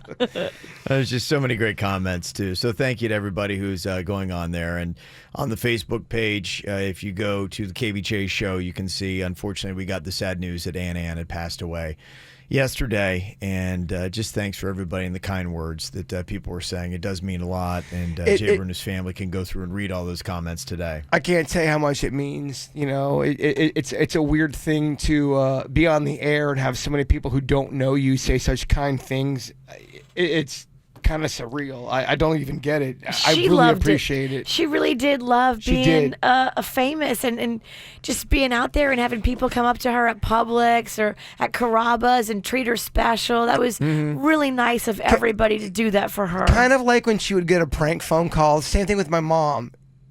And whether it was a prank phone call from us or just someone cold calling, they acted like they didn't want to be a part of it, but they really did. Yeah. If that makes sense. Right. They hate it, but they need it. They were so mad to be a part of a prank, but in the end, they're like, okay, yeah, all right.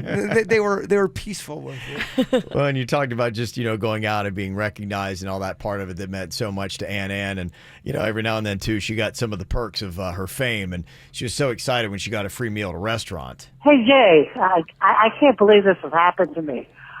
I went out for lunch this afternoon, and when I got to the restaurant I was going into, and this person came up to me, and, they recognized me and asked me if I would sit with them and talk to them. They wanted to talk about Kevin because they don't like him either. We sat down, we had a great discussion. He mentioned the hair. He bought my lunch. I was so excited. I mean, I didn't think anybody else just liked Kevin like I do, It was like he was an old friend. Nobody really says much about Kevin, but this person was just as, adamant about Kevin, about his hair. And, they were sick of hearing about the hair, too, Okay, honey, I gotta go. I love you. Love you.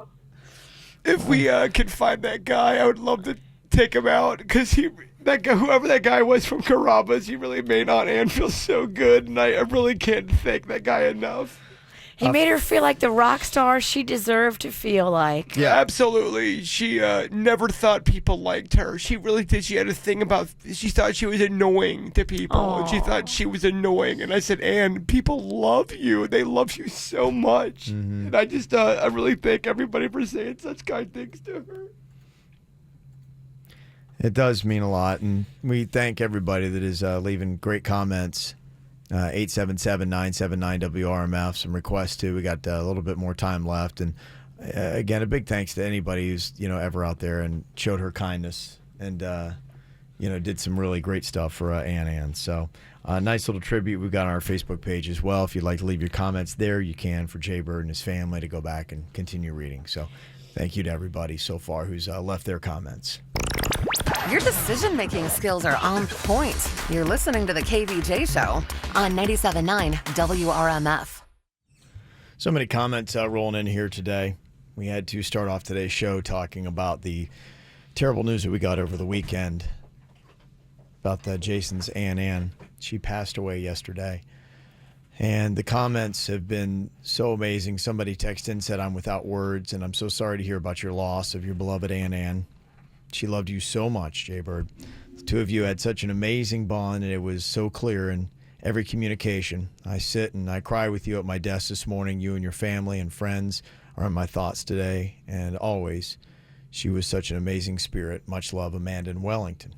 Amanda, thank you so much, and I really do appreciate all of the comments. I know I have to keep saying that, but people keep tuning in, at certain times. I just want to make sure that they know that my family really appreciates your kind words. And I was checking through some of the emails, too. We've got a lot of nice things to go through, too, as we get to the After the Show podcast today to talk about. So thank you to everybody who's sent that in. We're trying to get to as much as we can. So we do definitely appreciate that. Well, we've gone through a lot of the foods today that Ann loved. She definitely loved South Florida Fare. That was amazing. She loved Bugs Chicken and Seafood. She loved the Ann Pizza. She loved Highlands fruits and the watermelon. She was a big fan of Joseph's Classic Market. Yes. Big fan. I got an email from them one point. They said, hey, Jay Bird, I know something happened with your Aunt Ann. There was some drama with the subline. We have a number. There was, I guess, something happened with her suborder. She made a big deal out of it. Oh, boy. And they were trying to rectify the situation. We just wanted to know we're so sorry. Well, she walks in, when she walked into a sub place or an Italian place, she's a major player. Yes. Walks in with authority. Yeah, a little bit of swagger. For sure. Yes. Well, the one thing she wasn't too fond of, apparently, vegan food. Oh, she hated. Yeah, we did. So me and Demi's went on that vegan challenge, and we thought, okay, let's get Ann to, sample some of the vegan foods. Not a big fan. Fill me in on this vegan shit. What's going on? Well, I was trying to be a little healthier, and I told Tina that I would do it. Tina, or my sister. I know who she is. I know who she is. I think they did a pretty good job with it. What? I'll just try a little bit because I know it's going to be gross. Did you ever try the macaroni and cheese vegan? Oh, Jerry, that's horrid. That cheese is disgusting. All right, Ann does not like the macaroni and cheese. No, I don't. Sorry, Danny. Yeah, I thought for like a vegetarian substitute, it was pretty good. I don't give a shit what you say. It sucks.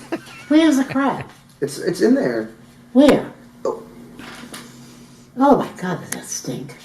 You barely even had it. Because it doesn't even freaking taste like a crab. It tastes like I don't know what.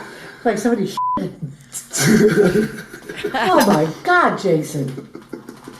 I'm gonna barf. Stop filming me, Denny's. Will you please? Stop it. What are you filming it for? Yeah, why are you filming me? It's not. I'm not a pretty sight, so stop it. I was just getting some B-roll. Some what? Like B-roll, like extra footage. Why? For what? Just in case we Stop need. it. Stop it. Nip it in the bud. All right, so here, get ready to do It's hot as a rock. It's right. like a friggin' rock, Jay. It's not a cheeseburger. That's not even a hamburger, Jay. That's not a hamburger. Go ahead, chew it. Oh, so that. Oh God. What's the worst part of it? The taste, the whole thing. Out of all of this, what was the worst? Actually, the crab cake. The crab cake. That's Denny's favorite. I figures. I thought they did a good attempt at making it taste like fish. Speak up, Denny. What the hell did you say? I thought it almost tasted just like crab. You gotta. Hey, are you kidding me? I thought they did The Maryland crab people will be so pissed off that they even come close to take our crab cake. I'm getting sick on this. So, not a fan of vegan. I got such a hate email from somebody who said, why is Ann down and on vegan food? I'm like, dude, you're so out of touch. Get out of here. Just not her jam. Well, there's some other fun stuff and lots of things. There's just so much Ann stuff that, we can't even get close to playing all the stuff that we have. But thanks for all the suggestions. And again, we're going to try to set up that whole page where you can go and anything that you want to hear, you can check out. Anything you want to hear again, it's going to be up there for you as well. There's just so much really good stuff on here that we have. One, and we were talking about this photo earlier. This was the one about the photo of her with the goat. I was trying to remember what this was. She took the selfie with the goat. Why do we have her? So I guess we were doing Goat Week here at RMF, and we knew we weren't a lot of animals at the building, but we did it anyway. Yeah, the goats were running loose up here, but maybe before we brought them back, we wanted to get her to hold one. I feel like I had a thing where I had to give her the goat, and it was Kevin's. Okay, Denny's, you know this because I can't remember. Yeah, after we did the goat challenge here, we took the goats because the goat handlers were fans of Aunt Ann, and we said, oh, wouldn't it be insane if we got a selfie with Aunt Ann and the goats? So that became the challenge then, to get a selfie with Aunt Ann and goats. So this is when my Aunt Ann was living at my mom's house, and she was so blindsided by, why are the goats here? Yo. Annie, don't be mad. Mad about what? I have the goats out in the front yard. Is Kevin still doing this goat? When is it over? It's Goat Week. You got a goat here all over you. And I had you stink like a goat too, Jay. I know, Annie. Go take a shower. I'm just saying. I know that I stink like a goat. I've been carrying goats all day. I have them here with me. You have to keep them with you. I have them with me now. Why? Because they want to get a picture with you. Don't get upset. Well, it's kind of mind-boggling, Jay. The owner of the goats are huge Aunt Ann fans. They are? Yeah, they love you. They think you're. Really? They think you are awesome. All they want to do is get a picture with you and the goat. How close to the goats do I got to get to? A selfie picture. What's the big thing about a selfie? I don't know, Annie. Everybody's doing them. I've been. And never heard of it until you mentioned it. Can they stay in the truck? No, I gotta bring them in the house. Oh, Jay, no. It's gonna be 2 seconds, Annie. Because if not, the selfie, we gotta do the picture. Kevin wants it. Of course, everything Kevin wants, Kevin gets. Well, he's the boss. Yes. Why is that? How did he get the job as the boss? Who, Kevin? Yeah. Well, he's a talented radio guy. Whatever. What? Oh boy. Keep him away from the garbage. I will. I'll keep him away from the garbage. So can I bring him in? You can't hurt your fans. I'll do it for my fans. Okay? Yeah. All right. There you go. I don't want this filmed, Jay. But no filming. Kevin, I don't give a shit what Kevin wants. He wanted it filmed. Well, that's good for him. I want money and $1 million. Will I get it? No. Good. So he doesn't have to get it either. Good point. Okay. That's a very good point. Right. So, okay. So you will do a selfie outside? Outside, yeah. Okay. Not in the house. Okay. Sorry. All right, here we go. They're stubborn. They are. Reminds me of a lot of people. Exactly. You say I'm stubborn? No, I wasn't talking about you. Yeah. Right. I was talking about Virginia. She is stubborn. Look at the camera. Look at the camera. Why is he growling at me? I don't know. He likes you. Okay. Aw. Hey, There you go. Quick. Quick. Look at the camera. There you go. There you go. Quick. Yuck. What's wrong? Got goat all over me and he's... Look at this. I love you. I love you too, Jay. You're not going to put that on the internet, are you? Well, not that. Like, it's gonna be on like Twitter. Yeah, I know what Twitter is, but I don't use a Twitter. I don't twit. I got you. Meanwhile, it's one of the most used photos of all time. It's the best photo of Aunt Ann. I mean, she's holding the goat. The goat looks like it's biting her neck. She's horrified. It is the best photo of all time, honestly. Well, the thing that was great and that, Ann I think would love so much is just as people were like talking about what big fans they were of hers. You hear she'd do anything. If somebody was like a big fan of hers, she'd like, she held a goat for her fans. Right, so exactly. She wanted nothing to do with that goat. And you heard earlier how she was giving Leo the business because he didn't get the meet and greet passes with the Dixie Chicks. Well, she did go to that concert, and she ran into a bunch of fans that were there as well. Leo, our boss, who makes it all happen. He's Yes. the guy that pulls the strings. Mm-hmm. And while they were there, she ran into a whole bunch of girls, and they did kind of a little sing-along together kind of like thing, right? I was just telling Denny's this story yesterday. This was drunk girl trivia, and these girls were so hammered, and Aunt Ann was so overwhelmed by it. She's like, what is this? Mm-hmm. Wait, what is it? I'm doing my song now. Landslide. Ann wanted to hear Landslide. Will you guys sing Landslide for her? I'm getting older. We want Dixie Chicks. Can you guys sing it for her, please? Wait. Is this even the chorus? I'm getting older too. Keep it going. And I'm into changing.